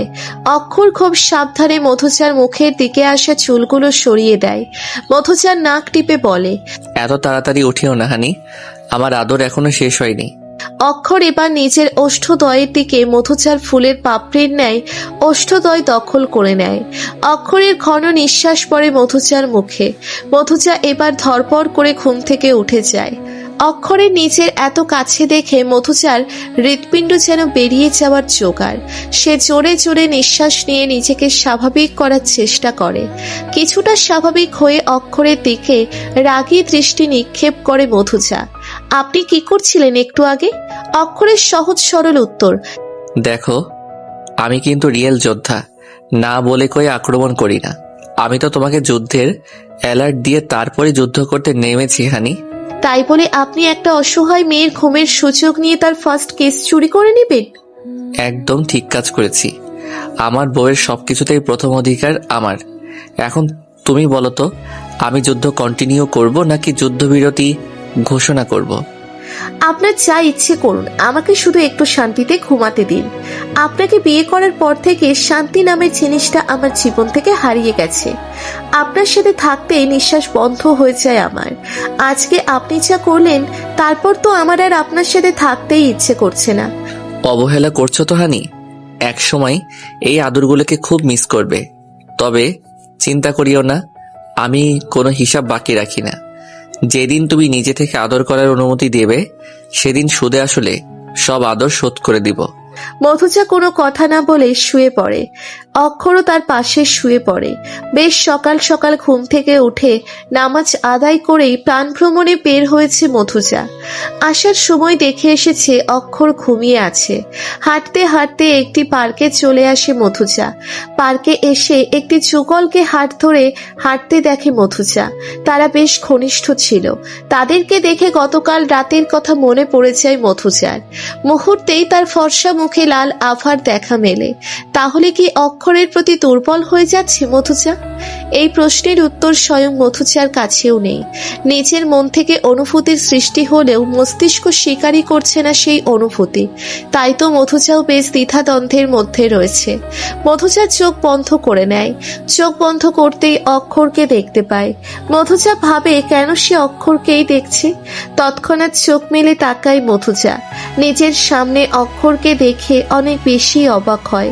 প্রথমে তার মনে হয় সে অক্ষরকে নিয়ে বেশি ভাবছে, সেই জন্য ভুল দেখছে।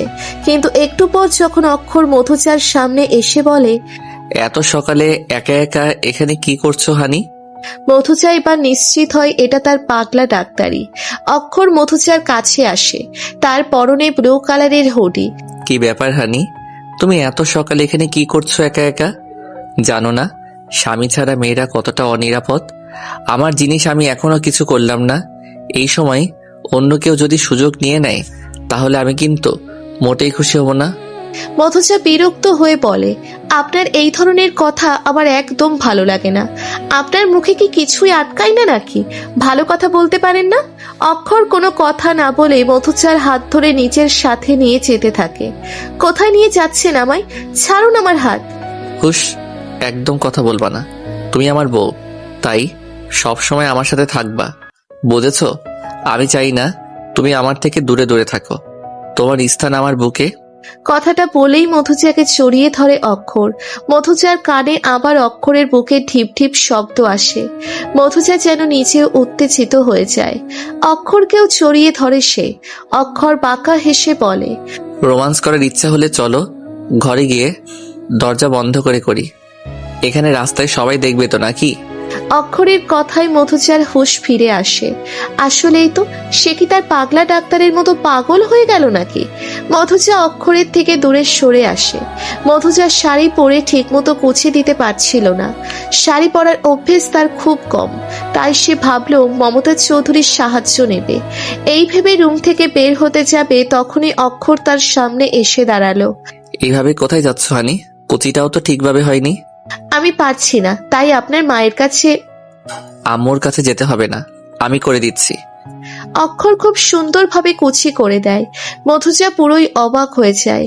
একটা ছেলে যে এত ভালো কুচি করতে পারে সেটা মধুচা ভাবতেও পারেনি। অক্ষর কুচি করে মধুচাকে বলে, এখন এটা গুজে নাও। মধুচা তাই করে।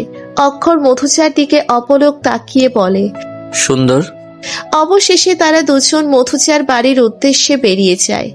রাস্তায় তারা কেউই কারোর সাথে কোনো কথা বলে না। আচমকা অক্ষর অন্য রাস্তা দিয়ে গাড়ি নিয়ে গেলে মধুচা বলে, এদিকে কোথায় যাচ্ছেন? আমার বাড়ি তো ওই দিকে। পুলিশ স্টেশন যাচ্ছি। কে? কেন? বর্ণকে ছাড়িয়ে নেওয়ার জন্য। পুলিশ স্টেশনের সামনে এসে গাড়ি থামায় অক্ষর। নিজের উকিল বন্ধুকে কল করে ডাকে। একটু পরেই অক্ষরের বন্ধু মাহিম চলে আসে। অক্ষর তাকে জিজ্ঞেস করে, জামিনের কাগজপত্র সব রেডি তো? হ্যাঁ অক্ষর, তুই যেমন বলেছিলি আমি তেমন ভাবেই জামিনের পেপারস রেডি করেছি। আশা করি কোনো অসুবিধা হবে না জামিন নিতে। অক্ষর মাহিমকে সাথে নিয়ে থানার ভিতরে যায়। মধুচা গাড়িতেই বসেছিল। অক্ষর বর্ণকে জামিন করে বাইরে আনে। বর্ণর মুখ দেখে মনে হচ্ছিল সে একটুও খুশি হয়নি। অক্ষর বর্ণকে গম্ভীর মুখে থাকতে দেখে জিজ্ঞেস করে, কিরে মুখটা এমন কেন তোর? জামিনের ব্যবস্থা না করলেই তুই ভালো বুদ্ধি ভাইয়া। একটা থাপ্পড় খেলে সোজা হবি তুই। বেশি কথা না বলে গাড়িতে উঠে পড়। গুন্ডামি করবে, আবার রাগও দেখাবে। বাড়িতে গিয়ে প্রয়োজনে আব্বু আম্মুর পা ধরে মাপ চাইবি। অক্ষরের এই রূপ দেখে অবাক হয় মধুচা। পাগলা ডাক্তার তো ভালো শাসনও করতে পারে। অক্ষর, মধুচা, বর্ণ সবাই মিলে গাড়িতে উঠে পড়ে। মাহিম নিজের গাড়িতে করে চলে যায়। অক্ষর বর্ণকে অনেক বুঝিয়েও বাড়িতে যাওয়ার জন্য রাজি করাতে পারে না। তাই সিদ্ধান্ত নেয় তাকেও মধুচার বাড়িতে নিয়ে যাবে। অক্ষর একটা রেস্টুরেন্টের সামনে এসে গাড়ি থামায়। বর্ণ, আমি শুনলাম কাল থেকে নাকি তুই কিচ্ছু খাসনি। এত জেদ ভালো না, এখন চল কিছু খেয়ে নিবি। বর্ণ বাধ্য ছেলের মতো গাড়ি থেকে নেমে যায়। মধুচা গাড়িতেই বসে থাকে। অক্ষর বিরক্ত হয়ে বলে, তোমাকে কি আমার কোলে করে নামাতে হবে নাকি? আমি কেন নামবো? আপনি তো বললেন আপনার ভাই কিছু খায়নি, ওকে গিয়ে খাইয়ে আনুন। তুমি এত বেরসিক কেন বলো তো? নাম তো মধুজা, কিন্তু তোমার মধ্যে মধুর কোনো লক্ষণই নেই, একটু রস নেই, খালি পারো ঝগড়া করতে। তোমার নাম নিমজা রাখা উচিত ছিল হানি। আচ্ছা চলুন, আমি যাচ্ছি।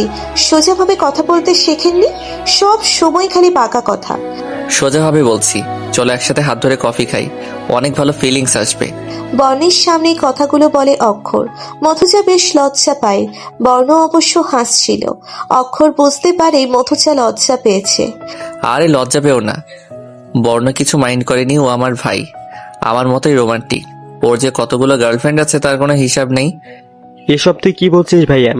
আমার মতো একটা পিওর সিঙ্গেল ছেলের ব্যাপারে এমন কথা বলতে পারলি তুই? দুই ভাই মিলে খুনসুটি করতে করতে রেস্টুরেন্টে যায়। মধুজাও তাদের সাথে আসে। অক্ষর বর্ণের জন্য চিকেন তন্দুরি আর নিজের ও মধুজার জন্য 2 কাপ কফি অর্ডার করে। কফি আসার পর মধুজা দ্রুত খাওয়ার চেষ্টা করে, যার কারণে তার মুখে গরম লাগে। মধুজা বলে, আমার জিহ্বা বোধহয় পুড়েই গেল। অক্ষর ঠাট্টা করে বলে, ঠিক হয়েছে, ওইদিকে দেখো, ওই কাপল কি সুন্দর একে অপরের হাত ধরে রোমান্টিক গল্প করতে করতে কফি খাচ্ছে, আর তুই কি রকম নির্দয়ের মতো আমাকে ছাড়াই খেয়ে নিচ্ছ। মধুজা অক্ষরের দিকে রাগী চোখে তাকায়। অক্ষর নিজের কাপ থেকে কিছুটা কফি খেয়ে মধুজার দিকে বাড়িয়ে দেয়। এই নাও, খাও এখান থেকে, শেয়ার করে খেলে ভালোবাসা বাড়ে। বর্ণ নিজের মতো খাচ্ছিল, তবে ভাই আর ভাবির মধ্যে নিজেকে কাবাবের হাড্ডি মনে হচ্ছিল তার। মধুজা বলে, আমি নিজেরটা খেয়ে নেব। অক্ষর কফির কাপ সরিয়ে বলে, তুই যখন ভালোবাসা বাড়াতে চাইছো না তাহলে ঠিক আছে, পরে আবার আফসোস করিও না। পাগলা ডাক্তার। মধুজাদের বাড়ির সামনে এসে গাড়ি থামায় অক্ষর। মধুজা গাড়ি থেকে যায়। অক্ষর এবং বর্ণ এক এক করে নামে। মধুজা বাড়িতে ঢোকা মাত্রই তার বাবাকে দেখতে পায়। আব্বু আব্বু বলে দৌড়ে যায় মিলন হাসানের কাছে। মিলন হাসান মেয়ের মাথায় হাত বুলিয়ে বলেন, কেমন আছিস মধু? আমি আছি আমার মতো, তোমার কথা বলো। আমিও আছি আমার মতো। তোকে ছাড়া বাড়িটা ফাঁকা ফাঁকা লাগে রে। আগে তুই থাকতে কথা বলার একজন মানুষ ছিল, এখন মনে হয় আমি একা। মধুজাও বুঝতে পারে তার বাবার মনের কষ্টটা। মধুজা যখন অনেক ছোট ছিল তখন তার মায়ের মৃত্যু হয়। সেই সময় মিলন হাসানকে অনেকেই দ্বিতীয় বিয়ে করার জন্য বলেছিল, কিন্তু মিলন হাসান নিজের মেয়ের মুখের দিকে তাকিয়ে আর বিয়ের কথা ভাবেননি। তার ভয় ছিল যদি সৎমা এসে মধুজার উপর অত্যাচার করে। এই ভয় থেকেই একা নিজের মেয়েকে মানুষ করেছেন। অথচ আজ মধুজার বিয়ের পর তার বাবা সম্পূর্ণ একা হয়ে গেছে। মধুজার মনে হয় শুধুমাত্র তার জন্যই তার বাবা আজ এত একা। মধুজাকে আপন মনে কোনো ভাবনায় বিভোর দেখে মিলন হাসান বলেন, কি ভাবছিস এত?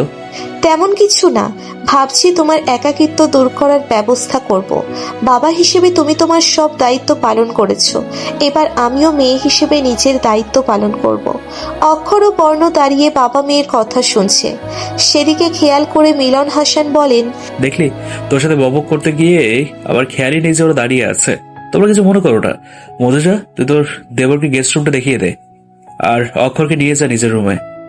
মধুজা তার বাবার কথা মতো কাজ করে। মিলন হাসান বাড়ির কাছের লোক মুনিয়াকে বলে, মুনিয়া, সব রান্নাবান্না শেষ তো? একটু পরে কি তোরা ফ্রেশ হয়ে খেতে আসবে? ছি, সব প্রায় তৈরি, শুধু গরুর ভুনা বাকি, আমি করে নিচ্ছি। মধুজা অক্ষরকে নিয়ে নিচের রুমে আসে। অক্ষরকে বলে, যান ওয়াশরুমে গিয়ে ফ্রেশ হয়ে নিন। অক্ষর মধুজার রুমের দিকে তাকিয়ে বলে, তোমার রুমটা তো খুব সুন্দর, কিন্তু এটা কি তুমি এত বড় হয়েও টেডি বিয়ার নিয়ে ঘুমাও? হানি, তুমি তো দেখি এখনো বাচ্চাই আছো, আর আমি কি না আমাদের বাচ্চা নেওয়ার প্ল্যান করছি। মধুজার মাথা আবার গরম হয়ে যায় অক্ষরের কথা শুনে। আপনি কি ফালতু কথা না বলে থাকতে পারেন না? অসভ্য লোক কোথাকার, পাগলা ডাক্তার। অক্ষর হাসতে হাসতে ওয়াশরুমে চলে যায়। মধুজা বিড়বিড় করে বলে, আজ আপনাকে উচিত শিক্ষা দিব। ডিনারের উদ্দেশ্যে সবাই টেবিলে এসে বসেছে। মনিয়া সবার খাবার তৈরি করে পরিবেশনের জন্য তৈরি করছে। মধুজা এসেছে তাকে সাহায্য করতে। মনিয়া মধুজাকে বলে, আপনাকে হাত লাগাতে হবে না ছোট ম্যাডাম, আমি দিয়ে আসছি সবাইকে। আহ, তুমি যাও, গিয়ে সবাইকে খাবার দাও। আচ্ছা মানে আমার পরের খাবার আমি নিয়ে যাচ্ছি। মনিয়া সবার জন্য খাবার নিয়ে চলে যায়। সবাইকে খাবার দেয়, কিন্তু অক্ষরকে দেয় না। বর্ণর অনেক খিদে লাগায় সে খেতে শুরু করে। মিলন হাসান ভ্রুকুচকে জিজ্ঞেস করেন, অক্ষরের খাবার কোথায়? ছোট ম্যাডাম বলেন উনি নিয়ে আসবেন। আসবেন না, এসে গেছি। মৃদু হেসে খাবারের থালা এনে অক্ষরের সামনে রাখে মধুচা। মিলন হাসান এটা দেখে খুশি হন যে তার মেয়ের স্বামীর এত খেয়াল রাখছে। তার মনে পড়ে যায় মধুচার মাও এভাবেই তার খেয়াল রাখত। অক্ষরের কেন জানি না ব্যাপারটা ঠিক হজম হয় না। মধুচা তার এত খেয়াল করার মতো মেয়ে না, নিশ্চয়ই কোনো প্ল্যান করছে। অক্ষর বেশি কিছু না ভেবে খেতে শুরু করে। গরুর ভুনা দিয়ে ভাত মেখে এক লোকমা মুখে তুলতেই অক্ষর বুঝতে পারে মধুচার এত ভালো মানুষের কারণ। ঝালে অক্ষরের মুখ পুড়ে যাচ্ছে। অক্ষর একদমই ঝাল খেতে পারে না। মমতা চৌধুরীর থেকে কথাটা শুনেছে মধুচা, তাই অক্ষরকে জব্দ করার জন্য তার খাবারে ঝাল মিশিয়ে এনেছে। অক্ষর মধুচার দিকে তাকায়। মধুচা দুষ্টু হাসে, মনে মনে বলে, আমাকে সবসময় অস্বস্তিতে ফেলার ফল এটা হলো আমার সুইট রিভেঞ্জ, না মানে স্পাইসি রিভেঞ্জ। অক্ষরকে খাবার নিয়ে চুপচাপ বসে থাকতে দেখে মিলন হাসান বলেন, তুমি খাচ্ছ না কেন? খাবার কি ভালো হয়নি? অক্ষর হালকা হেসে বলে, খাবার তো ভালোই হয়েছে, কিন্তু আমি আম্মুর থেকে শুনেছি স্বামী স্ত্রী একসাথে খেলে নাকি ভালোবাসা বাড়ে, তাই। অক্ষরের কথা সম্পূর্ণ না হতেই মধুচা বলে, আমি কেন আপনার থেকে খাবো? মনিয়া খালা, তুমি আমার খাবার বেড়ে দাও তো। মিলন হাসান মধুচার উদ্দেশ্যে বলেন, অক্ষর তো ঠিকই বলেছে। আমি আর তোর আম্মু অনেক সময় একই প্লেট থেকে খাবার খেতাম, এখানে তো কোনো অসুবিধা নেই, তুই খাওয়ার প্লেট থেকে। মধুচা নিচের পাতা চালে নিজেই যেন ফেসে যায়। অক্ষর মৃদু হেসে মধুচাকে তার পাশে বসতে বলে। মিলন হাসান চোখ দিয়ে ইশারা করতেই মধুচা বাধ্য মেয়ের মতো বসে পড়ে। অক্ষর এক লোকমা ভাত মেখে মধুচার দিকে বাড়িয়ে দেয়। মধুচা বাধ্য হয়ে মুখে দেয়। মুখে দিতেই ঝালে তার মুখ লাল হয়ে যায়। অক্ষর নিজেও খাচ্ছিল আর মধুচাকেও খাওয়াচ্ছিল। সবার সামনে মধুচা কিছু করতে পারছিল না, শুধু ঢকঢক করে পানি খাচ্ছিল। খাওয়া শেষ করে অক্ষর ও মধুচা উঠে যায়। মধুচা রুমে গিয়ে ঝালে শোষাতে থাকে। অক্ষরেরও ঝাল লেগেছে খুব। সে রুমে এসেই মধুচাকে বলে, তোমার জন্য আমাকে ঝাল খাবার খেতে হলো, এবার আমি এর সুইট রিভেঞ্জ নেব। এটাকে ঝাল কাটানোর উপায়ও বলতে পারো। কি উপায়? আমাকেও বলুন, আমিও কাজে লাগাতে চাই। সত্যি তো? ঝাল আর সহ্য করতে পারছি না। অক্ষর মধুচার অধরে অধর ছুঁয়ে দিয়ে তাকে লিপ কিস করতে থাকে। মধুচা পুরো স্ট্যাচু হয়ে যায়। এভাবে কিছুক্ষণ থাকার পর মধুচাকে ছেড়ে দিয়ে বলে, এটাই হলো ঝাল কমানোর উপায়। আমার এখন আর ঝাল লাগছে না। তোমার কি অবস্থা? মধুচা ভ্যাপাচাকা খেয়ে তাকিয়ে থাকে অক্ষরের দিকে। মধুচা আয়নের সামনে ঠোঁটে হাত দিয়ে দাঁড়িয়ে আছে। একটু আগে অক্ষর কি করলো সেটাই ভাবছে মধুচা। তার মনটা কিরকম ছটফট করছে। মধুচা জোরে জোরে শ্বাস নেয়। নিজেকে ধাতস্থ করে নিয়ে বলে, এই পাগলা ডাক্তারকে জব্দ করা অসম্ভব। আমাকেই পাগল বানিয়ে দেবে একদম। অক্ষর হসপিটালে চলে গেছে, বর্ণ গেস্ট রুমে আছে। মিলন হাসানও অফিসের কাজে চলে গেছেন। একা বাড়িতে থাকতে মধুচার ভীষণ বোরিং লাগছে। কিছুক্ষণ ফোন ঘাটাঘাটি করে বিরক্তিতে মুখ দিয়ে জ জাতীয় শব্দ উচ্চারণ করে। আচমকা ফেসবুকে আরহাকে অ্যাক্টিভ দেখে তাকে নক করে মধুচা। কিছু কথাবার্তা বলে এক পর্যায়ে বলে, বাড়িতে কেউ নেই, আমার ভীষণ বোরিং লাগছে, তুই একটু আসতে পারবি? আরহা বলে দেয়, আমার খুব ঘুম পেয়েছে, আমি এখন যেতে পারবো না। মধুচা একটা বুদ্ধি কাজে লাগায়। সে আরহাকে মেসেজে লেখে, বর্ণ আমার হ্যান্ডসাম দেবর আমাদের সাথে এসেছে, এখন বাড়িতেই আছে সে। আমি তো ভাবলাম তুই বাড়িতে এসে ওকে পটানোর ট্রাই করতে পারিস। যাই হোক, তুই যদি আসতে না চাস তাহলে কোনো অসুবিধে নেই, তুই শান্তিতে ঘুমা। মেসেজটা দেখা মাত্রই আরহা লাফিয়ে ওঠে, সাথে সাথে মেসেজ করে, আমাকে বলবি তো, আমি এক্ষুনি আসছি। মেসেজটা দেখেই মধুচা হেসে লুটোপুটি খায়। বিড়বিড় করে বলে, আমি ডাকলাম তখন আসলো না, আর বর্ণর কথা শোনা মাত্রই দৌড়ে আসছে। আচ্ছা, আমি ওকে বর্ণের কথা বলে ভুল কিছু করলাম না তো? এমনিতেই বর্ণের উপর দিয়ে যা ঝড় গেল, ওর মন মানসিকতা নিশ্চয়ই ভালো নেই। এখন আরহা এসে যদি ওকে বিরক্ত করে তাহলে রেগে যেতে পারে। মধুচা এসব ভাবছিল, তখনই আরহা এসে কলিং বেল বাজায়। আরহাদের বাড়ি থেকে মধুচাদের বাড়ি বেশি দূরে নয়, হেঁটে আসতে 5 মিনিট লাগে। মধুচা কলিং বেলের শব্দ শুনে নিচে নামে। দরজা খুলতেই আরহা মধুচাকে টাইট হাঁক দেয়। ইয়ার, বিয়ের পর তুই মোটা হয়ে গেলি নাকি? মার খাবি কিন্তু। আচ্ছা বাদ দে, তোর দেবর কোথায়? ওর খবর নিয়ে তোর কি? আরে ইয়ার, ওর জন্যই তো 7 সমুদ্র 13 নদী পেরিয়ে এখানে এলাম। বেশি নাটক করিস না, ও গেস্ট রুমে আছে। তুই তো জানিস ওকে অ্যারেস্ট করা হয়েছিল। বর্ণের মন মেজাজ ভালো নেই, ওকে বিরক্ত করিস না। তাহলে কেন এলাম আমি এখানে? চল আমরা বসে গল্প করি। আচ্ছা চল, কি আর করার। আরহা বসে বসে মধুচার সাথে গল্প করছিল। এমন সময় বর্ণ সেখানে চলে আসে। বর্ণকে দেখে আরহা খুশি হয়ে যায়। বর্ণের দিকে তাকিয়ে মিষ্টি হাসে। বর্ণ ব্যাপারটাকে গুরুত্ব না দিয়ে মধুচাকে বলে, ভাবি আমি একটু বাইরে থেকে আসছি। যাবে? কিন্তু তুমি তো এখানকার কিছু চেনো না। আরহা লাফিয়ে উঠে বলে, কোনো ব্যাপার না, আমি ওনাকে চারপাশটা ঘুরিয়ে আনবো। তার কোনো দরকার নেই, আমি ছোট বাচ্চা নই, একাই যেতে পারবো। আপনি এরকম কেন করছেন মিস্টার বর্ণ? চলুন আমার সাথে, আমি আপনাকে আশেপাশের অনেক সুন্দর সুন্দর জায়গা ঘুরিয়ে দেখাবো। আরহা এক প্রকার টেনে নিয়ে যায় বর্ণকে। মধুচা আবার একা হয়ে যায়। কপাল চাপটাতে চাপটাতে বলে, আমি আবার সেই একাই হয়ে গেলাম। এই বান্ধবীরা এমনই, সুন্দর ছেলে দেখলেই তার পিছনে ছুটে নিজের বেস্টুর কথাই ভুলে যায়। আরহা বর্ণকে নিয়ে এদিক থেকে সেদিক ঘুরতে থাকে। বর্ণ বিরক্ত হলেও কিছু বলতে পারছিল না, কারণ আরহা তাকে কিছু বলার সুযোগই দিচ্ছিল না। নিজের মতো বক বক করে যাচ্ছিল। কথা বলতে বলতে এক পর্যায়ে রাস্তায় নেমে যায় আরহা। তার সেদিকে কোনো খেয়াল নেই, সে বর্ণকে বিভিন্ন কথা বলেই যাচ্ছিল। আচমকা একটা গাড়ি তার দিকেই ছুটে আসছিল। আরহা অন্যমনস্ক ছিল, সেই জন্য খেয়াল করেনি, কিন্তু বর্ণের নজর যায় সেদিকে। গাড়িটা আরহাকে ধাক্কা দেওয়ার আগেই বর্ণ আরহাকে টেনে নিজের কাছে নিয়ে আসে। আরহা বর্ণের একদম বুকের উপর এসে পড়ে। বর্ণর এত কাছে এসে তার হৃদস্পন্দন বেড়ে যায়।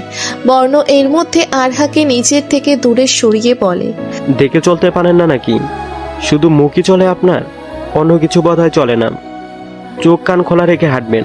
আজ আমি ছিলাম, এজন্য বাঁচিয়ে নিলাম, প্রতিবার আমি থাকবো না। আরহা আনমনে বলে দেয়, থাকলে কি খুব অসুবিধা হবে? মানে কিছু না, আপনি বুঝবেন না। এখন চলুন, ওইদিকে একটা বড় সুইমিং পুল আছে। এখন আর কোথাও যাওয়ার মুড নেই, বাড়িতে ফিরে চলুন। আপনার মতো অসচেতন মেয়েকে নিয়ে রাস্তায় চলার ঝুঁকি আর নিতে পারবো না। আরে আমার কথাটা তো শুনুন। বর্ণ কোনো কথা না শুনে মধুচাঁদের বাড়ির দিকে হাঁটা দেয়। মধুচা নিচের রুমে চুপচাপ বসেছিল। আজ কেন জানি অক্ষরের কথা খুব মনে পড়ছে তার। অক্ষর থাকলে মধুচাকে এভাবে বোর হয়ে বসে থাকতে হতো না। কোনো না কোনোভাবে ঠিকই মধুচার সাথে মজা করে হলেও তাকে ব্যস্ত রাখত।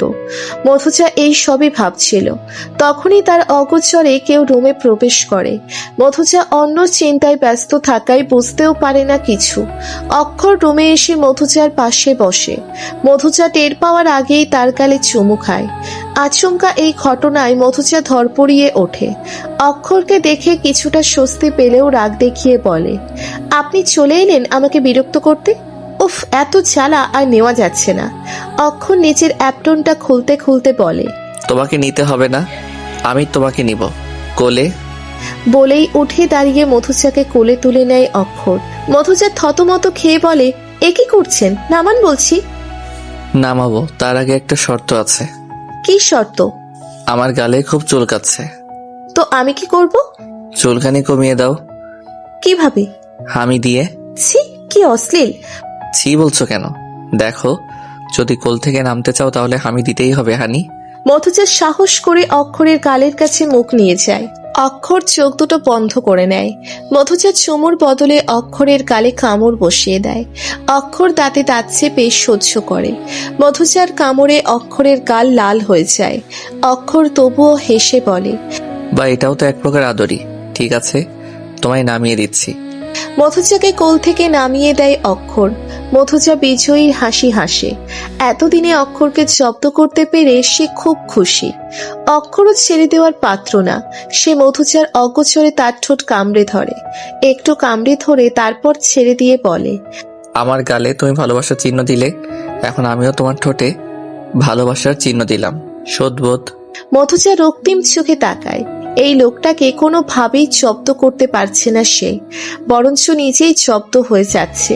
মধুচা বিড়বিড় করে বলে, পাগলা ডাক্তারকে জব্দ করার জন্য আমাকে আরো 10 বার জন্ম নিতে হবে। রাতে ডিনারের পর মধুজা সবাইকে ডাইনিং টেবিলে উপস্থিত থাকতে বলেছে। কেউ বুঝতে পারছে না মধুজা ঠিক কি বলতে চাইছে। মিলন, হাসান, বর্ণ, অক্ষর সবাই বসে আছে। মধুজা আচমকা এসে সবার উদ্দেশ্যে বলে, আমি খুব গুরুত্বপূর্ণ একটা সিদ্ধান্ত নিয়েছি। মিলন, হাসান জানতে চান, কি সিদ্ধান্ত নিয়েছিস তুই? মধুজা বলে, আব্বু, আমার সিদ্ধান্ত হলো আমি তোমার বিয়ে দিতে চাই। এই কথাটা শুনে ডাইনিং টেবিলের সবার চোখ বড় বড় হয়ে যায়। মিলন, হাসান রাগী দৃষ্টিতে নিজের মেয়ের দিকে তাকায়।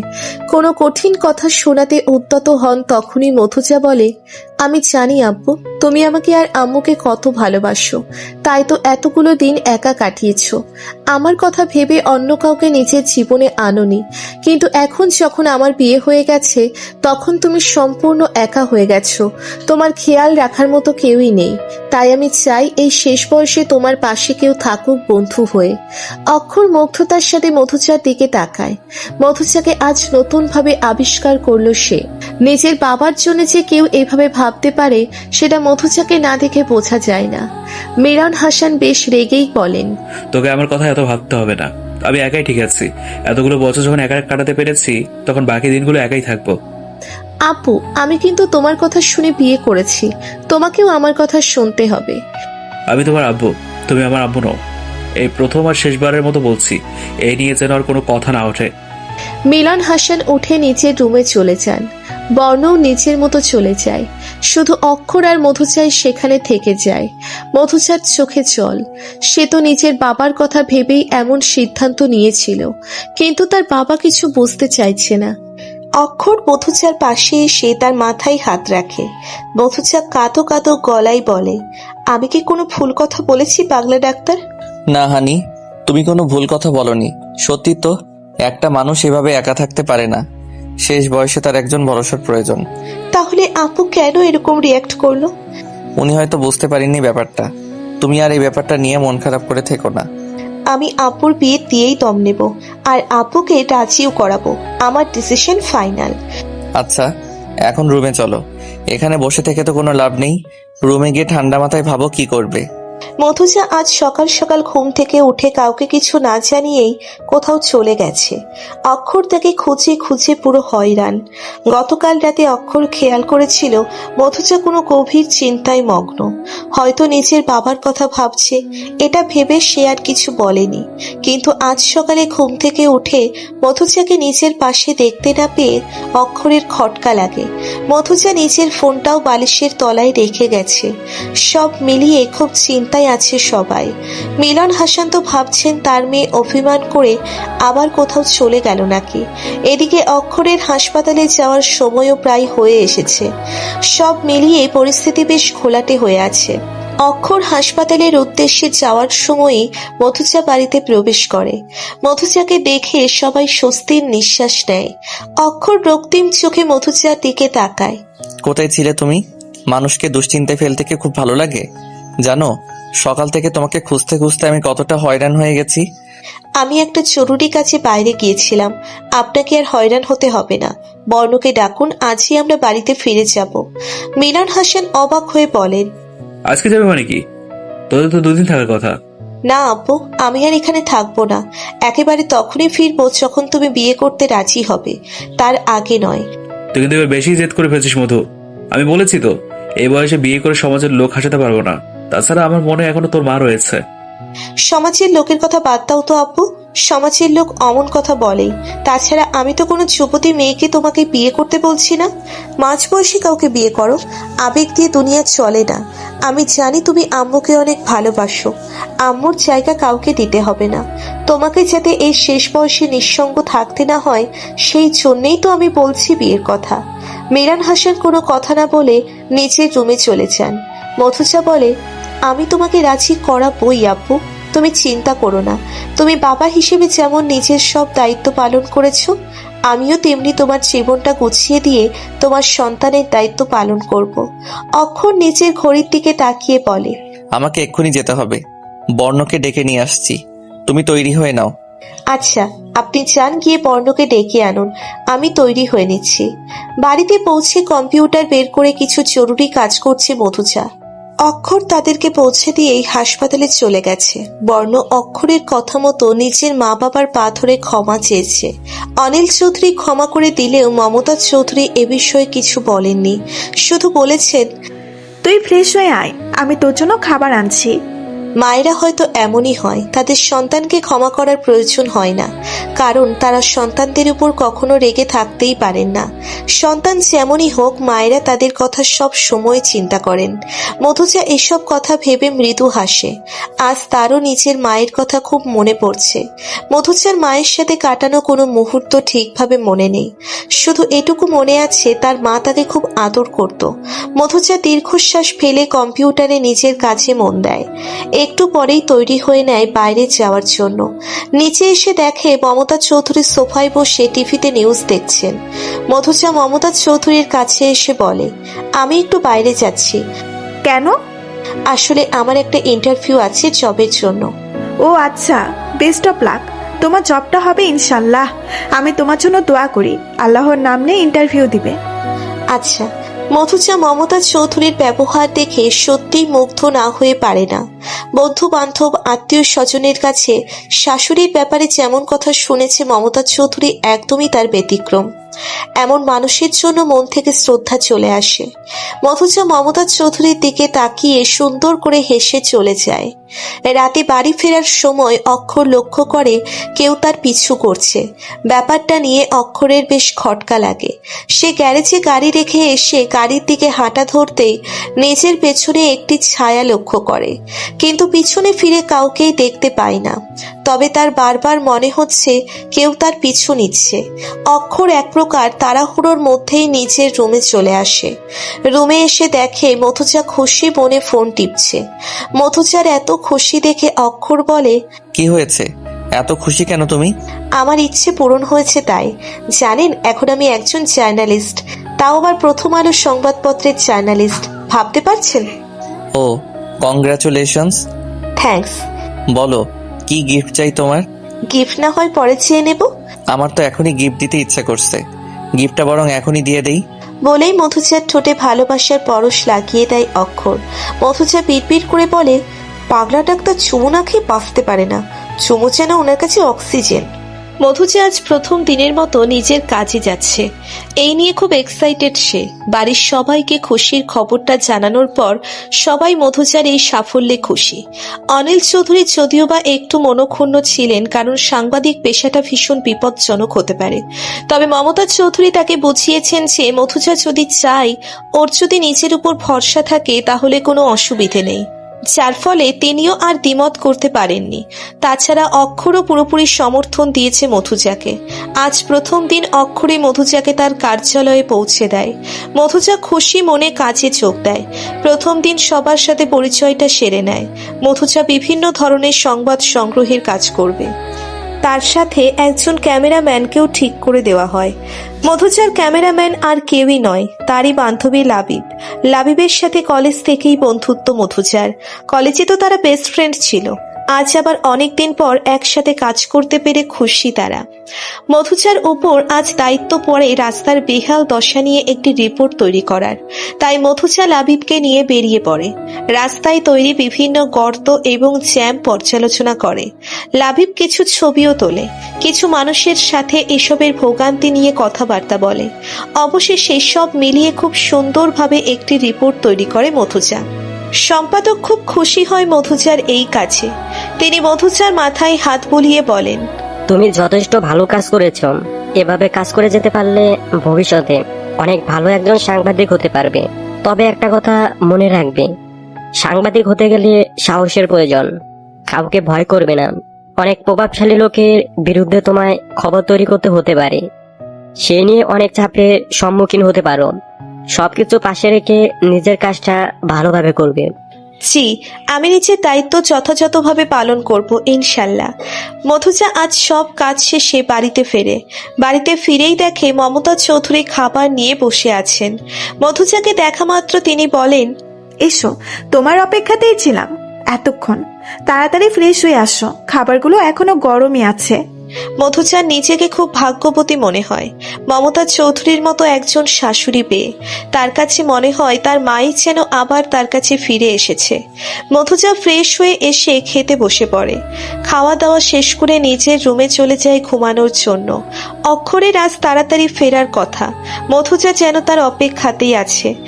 নিজের বুঝতে পারছে না তার হয়েছে কি, যে লোকটাকে একদম সহ্য করতে পারে না তার জন্য কিনা অপেক্ষা করছে। মধুচার হচ্ছেটা কি? অক্ষর আজ আগের দিনের থেকে বেশ তাড়াতাড়ি করেই হাসপাতাল থেকে ফিরছে। গতকালের ঘটনাটা এখনো তাকে ভাবাচ্ছে। কে বা কারা তার পিছু নিচ্ছিল, তাই আজ ঝুঁকি না নিয়ে তাড়াতাড়ি ফিরেছে অক্ষর। তবে আজ সে ঠিক করেছে যদি কেউ তার পিছু নিয়ে থাকে তাহলে তাকে অবশ্যই হাতে নাতে ধরবে। গাড়ি গ্যারেজে রেখে আসার সময় আজও অক্ষরের সাথে একই ঘটনা ঘটল। তবে আজ অক্ষর একটু বুদ্ধি করে না জানার ভান করে হাঁটতে লাগলো। একটু এগিয়ে যেতেই বুঝতে পারলো কেউ তার খুব কাছে এসে গেছে। অক্ষর ভাবলো এটাই সঠিক সময়। অ্যাপ্রন থেকে কিছু একটা বের করে নিল অক্ষর। পিছনে ঘুরে সেই তরল বস্তুটা ছুঁড়ে মারল। বস্তুটা কারো হাতে গিয়ে পড়ল। সেই আগন্তুক তৎক্ষণাৎ দৌড়ে পালালো। অক্ষর তার পিছু নিল, কিন্তু বেশি দূর অবধি যেতে পারল না। তার আগেই সে কোথাও যেন মিলিয়ে গেল। অক্ষর দীর্ঘশ্বাস নিয়ে তার হাতে থাকা কেমিক্যালটির দিকে তাকায়। এই কেমিক্যাল কারো শরীরে পড়লে সেখানে র্যাশ উঠবে। অক্ষর খুব ভালোভাবে খেয়াল করেছে আগন্তুকের হাতে কেমিক্যাল পড়েছে। এটাই তো চেয়েছিল সে।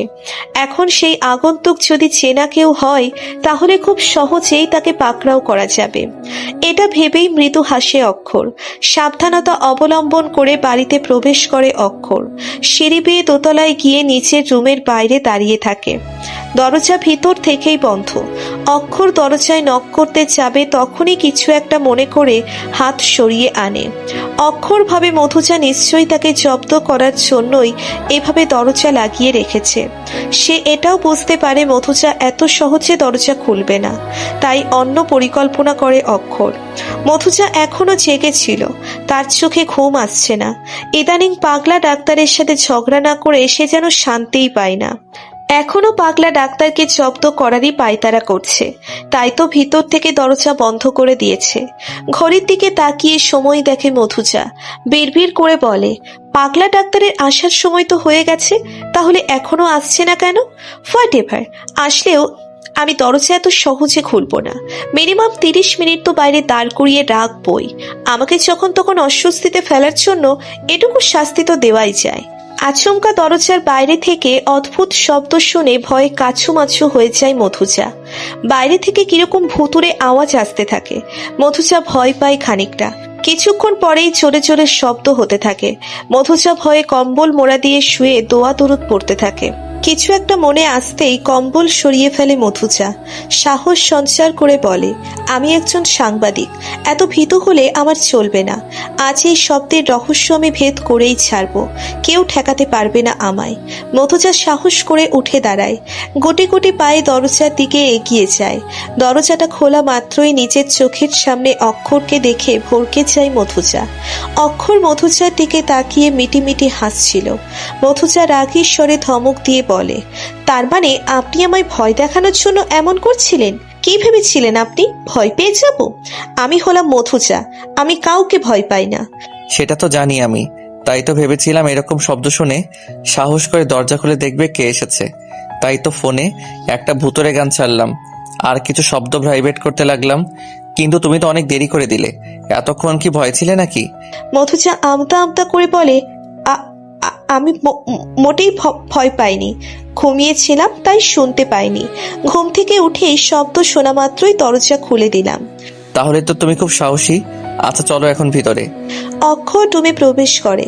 মধুচা দরজার কাছেই দাঁড়িয়েছিল। কিছুটা দূরে কারো একটা ছায়া দেখতে পায় সে। সাহস করে এগিয়ে আসতেই ছায়াটা পিছিয়ে যায়।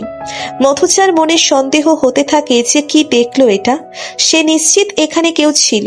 মধুচা এসব ভাবতে ভাবতে একটু এগিয়ে এসে পায়ের কাছে কিছু পড়ে থাকতে দেখতে পায়। পায়ের কাছ থেকে তুলে দেখে একটা রড। এই রডটা কে এনেছে এখানে, আর কেনই বা এনেছে, এটাই ভাবছিল মধুচা। মধুচা মনে মনে বলে, তাহলে কি কেউ পাগলা ডাক্তারকে আঘাত করার জন্য? কিন্তু কেউ কেন এমন করবে? ওনার মতো মানুষের শত্রু আসবে কোথা থেকে? আমি কি ওনাকে এই ব্যাপারে কিছু বলবো? অক্ষর ওয়াশরুম থেকে ফ্রেশ হয়ে রুমে এসে মধুচাকে না দেখে ভ্রু কুঁচকে ফেলে। বাইরে এসে মধুচাকে হাতে রড নিয়ে দাঁড়িয়ে থাকতে দেখে বলে, তুমি কি করছো এখানে? আর তোমার হাতে ওটা কি? মধুচা নড়ে চড়ে ওঠে। মধুচা রডটা হাত থেকে ফেলে দিয়ে বলে, কিছু না, চলুন এখন। আপনার জন্য আমার কাঁচা ঘুম ভেঙে গেছে।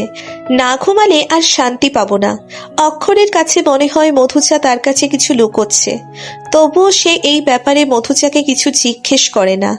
রুমে এসে অন্য দিনের মতো বকবক না করেই শুয়ে পড়ে অক্ষর। মধুচাও তাকে অনুসরণ করে চুপচাপ শুয়ে পড়ে। দুজনেই নিজেদের ভাবনার জগতে ব্যস্ত। মধুচা ভাবছে কে ছিল ওই ছায়া মূর্তিটা, আর সে রড হাতে কেন এসেছিল, তার উদ্দেশ্য আসলে কি? অপরদিকে অক্ষর ভাবছে কে তাকে ফলো করছে। আজ তো স্পষ্ট তাকে দেখতে পেয়েছে। হুডি পরে থাকায় তার মুখ দেখা যায়নি, তার উপর কিছুটা অন্ধকার থাকায় ভালোভাবে তাকে দেখতেও পারেনি। শুধু এটুকু ভালোভাবে খেয়াল করেছে যে তার হাতে কেমিক্যাল পড়েছে, তাই সে যদি অক্ষরে চেনা চেনা হয় তাহলে খুব সহজেই তাকে ধরে ফেলতে পারবে। দীর্ঘক্ষণ চুপ থেকে সেই নীরবতা ভাঙে মধুচা নিজেই। মধুচা অক্ষরকে উদ্দেশ্য করে বলে, আপনি কি ঘুমিয়ে পড়েছেন? না, বউকে আদর না করে কি ঘুম আসে? কথাটা বলেই মধুচাকে নিচের দিকে টেনে নেয় অক্ষর। মধুচার কপালে আলতো করে স্পর্শ করে। মধুচার গালে বসিয়ে দেয় নিচের অধর। মধুচা অন্য দিনের মতো আড়ষ্টতায় ভোগে না, বরং আজ বেশ উপভোগী করছিল সে। হয়তোবা অক্ষরের প্রতি তারও দুর্বলতা কাজ করতে শুরু করে দিয়েছে। বিশেষ করে আজ যখন বুঝতে পারছে কেউ অক্ষরের ক্ষতি করার চেষ্টা করছে, তখন ভয় এসে ঘিরে ধরেছে তাকে। মধুচার মনে হতে থাকে অক্ষরের যদি কিছু হয়ে যায় তাহলে সে কি ঠিক থাকতে পারবে? যতই পাগলা ডাক্তার বলুক আর ঝগড়া করুক অক্ষরের সাথে, এই কয়দিনে অক্ষরের প্রতি অদ্ভুত একটা টান তৈরি হয়েছে তার। এই টানটা হয়তো স্বামী স্ত্রীর সম্পর্কের, যা উপেক্ষা করার সাধ্য কারণেই। মধুচা অক্ষরের চোখের দিকে তাকায়। এই চোখে তাকালেই চোখের মাঝে হারিয়ে যেতে ইচ্ছে করে। আজ অক্ষরকে খুঁটিয়ে খুঁটিয়ে দেখে মধুচা। আসলেই তার পাগলা ডাক্তার অনেক বেশি সুদর্শন। যে কোনো মেয়ে একবারে দেখাতেই তার প্রেমে পড়তে বাধ্য। মধুচাকে নিচের দিকে তাকিয়ে থাকতে দেখে অবাক হয়ে যায় অক্ষর। টিপ্পনি কেটে বলে, এভাবে কি দেখছো হানি? তুমি আবার আমার প্রেমে টেমে পড়ে গেলে নাকি? মধুচা তৎক্ষণাৎ কোনো উত্তর দেয় না। একটু পর বলে ওঠে, আপনি কি আমায় ভালোবাসেন? অক্ষর মধুচার এমন প্রশ্নে হকচকিয়ে যায়। মধুচার কপালে হাত দিয়ে বলে, তুমি ঠিক আছো তো? শরীর খারাপ করেনি তো? মধুচা আচমকা অক্ষরকে জড়িয়ে ধরে, তার বুকে মাথা রেখে বলে, আজকে রাতটা আমাকে এভাবে একটু ঘুমাতে দেবেন? অক্ষর হতবাক হয়ে গেলেও কিছু বলে না, মাথা নাড়িয়ে হ্যাঁ বলে তারপর মধুচার মাথায় হাত বুলিয়ে দিতে থাকে। একসময় দুজনেই এভাবে ঘুমিয়ে যায়। মধুচা সকাল সকাল ঘুম থেকে উঠে জরুরি কাজে চলে গেছে। অক্ষর মধুচাকে না দেখতে পেয়ে খুবই কষ্ট পায়। বিড়বিড় করে বলে, আমি ঘুম থেকে ওঠার আগে চলে গেল, অথচ কাল রাতে কিভাবে আমার বুকে মাথা রেখে ঘুমিয়েছিল? নিশ্চয়ই আদর খাওয়ার ভয়ে পালিয়ে গেছে হানি। আর বেশি না ভেবে অক্ষর নিজেও হাসপাতালে যাওয়ার জন্য তৈরি হয়ে নেয়। নিচে এসে ব্রেকফাস্ট করার সময় দেখতে পায় মমতা চৌধুরী একা হাতে সব করছে। অক্ষর তার মাকে জিজ্ঞেস করে, তুমি একা কাজ করছো কেন? রাউনাফ কোথায়?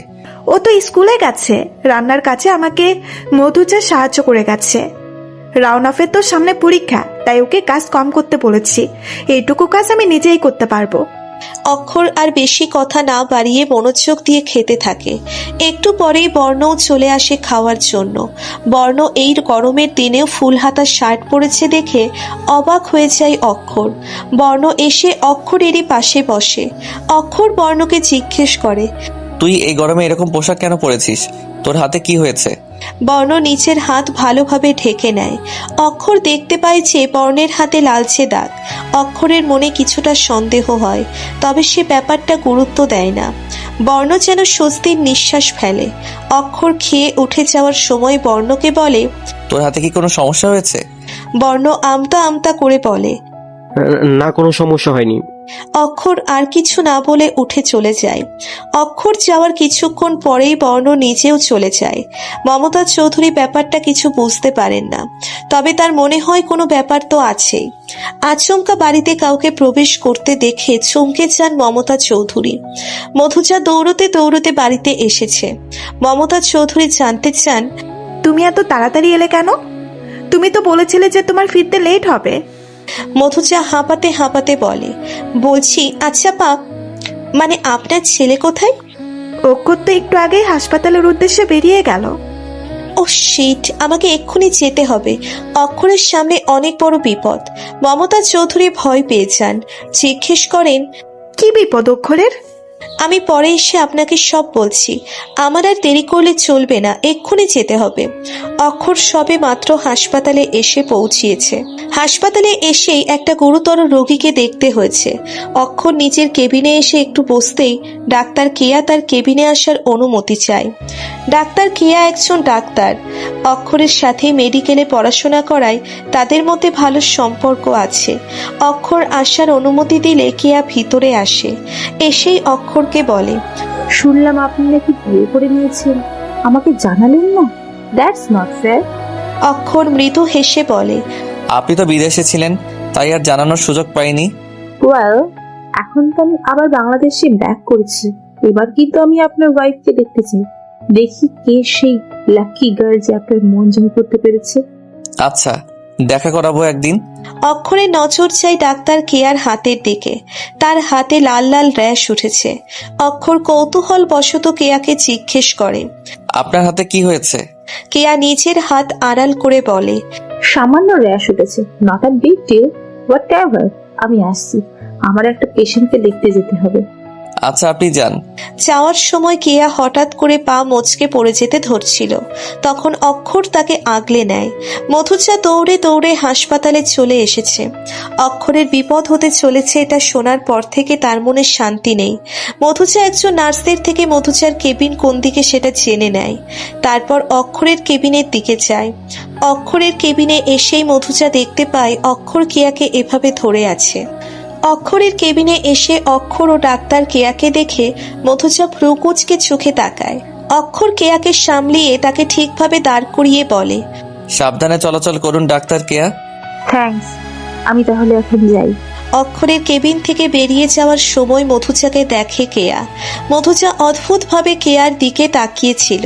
কেয়া মধুজাকে জিজ্ঞেস করে, কি চাই আপনার? আমি নিজের বরের সাথে দেখা করতে এসেছি। আপনার হাজবেন্ড কে? এবার অক্ষরও দরজার দিকে তাকায়। মধুজাকে দেখে বলে, হানি, তুমি এসেছো আমার কেবিনে, এসো ভিতরে এসো। মধুজা দাঁত কটমট করে বলে, হ্যাঁ এসেছি, জন্যই তো এত কিছু দেখতে পারলাম। পাগলা ডাক্তারের চরিত্রকে ফুলের মতো পবিত্র ভেবেছিলাম, এখন তো দেখছি এই ফুলের সব ধরনের মশামাছি বসে। তাহলে কি ইনি আপনার স্ত্রী? অক্ষর সম্মতি জানায়। জি, she is my wife, meet with হার।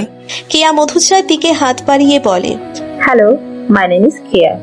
মধুজা হাত গুটিয়ে নিয়ে বলে, আপনি তো ডাক্তার, আপনার হাতে বিভিন্ন ধরনের জার্মস লেগে থাকতে পারে, সো আমি হ্যান্ডশেক করতে পারবো না। আমার নাম মধুজা, আমি ডাক্তার অক্ষর চৌধুরীর স্ত্রী। এছাড়াও আমার একটা পরিচয় আছে, আমি একজন জার্নালিস্ট।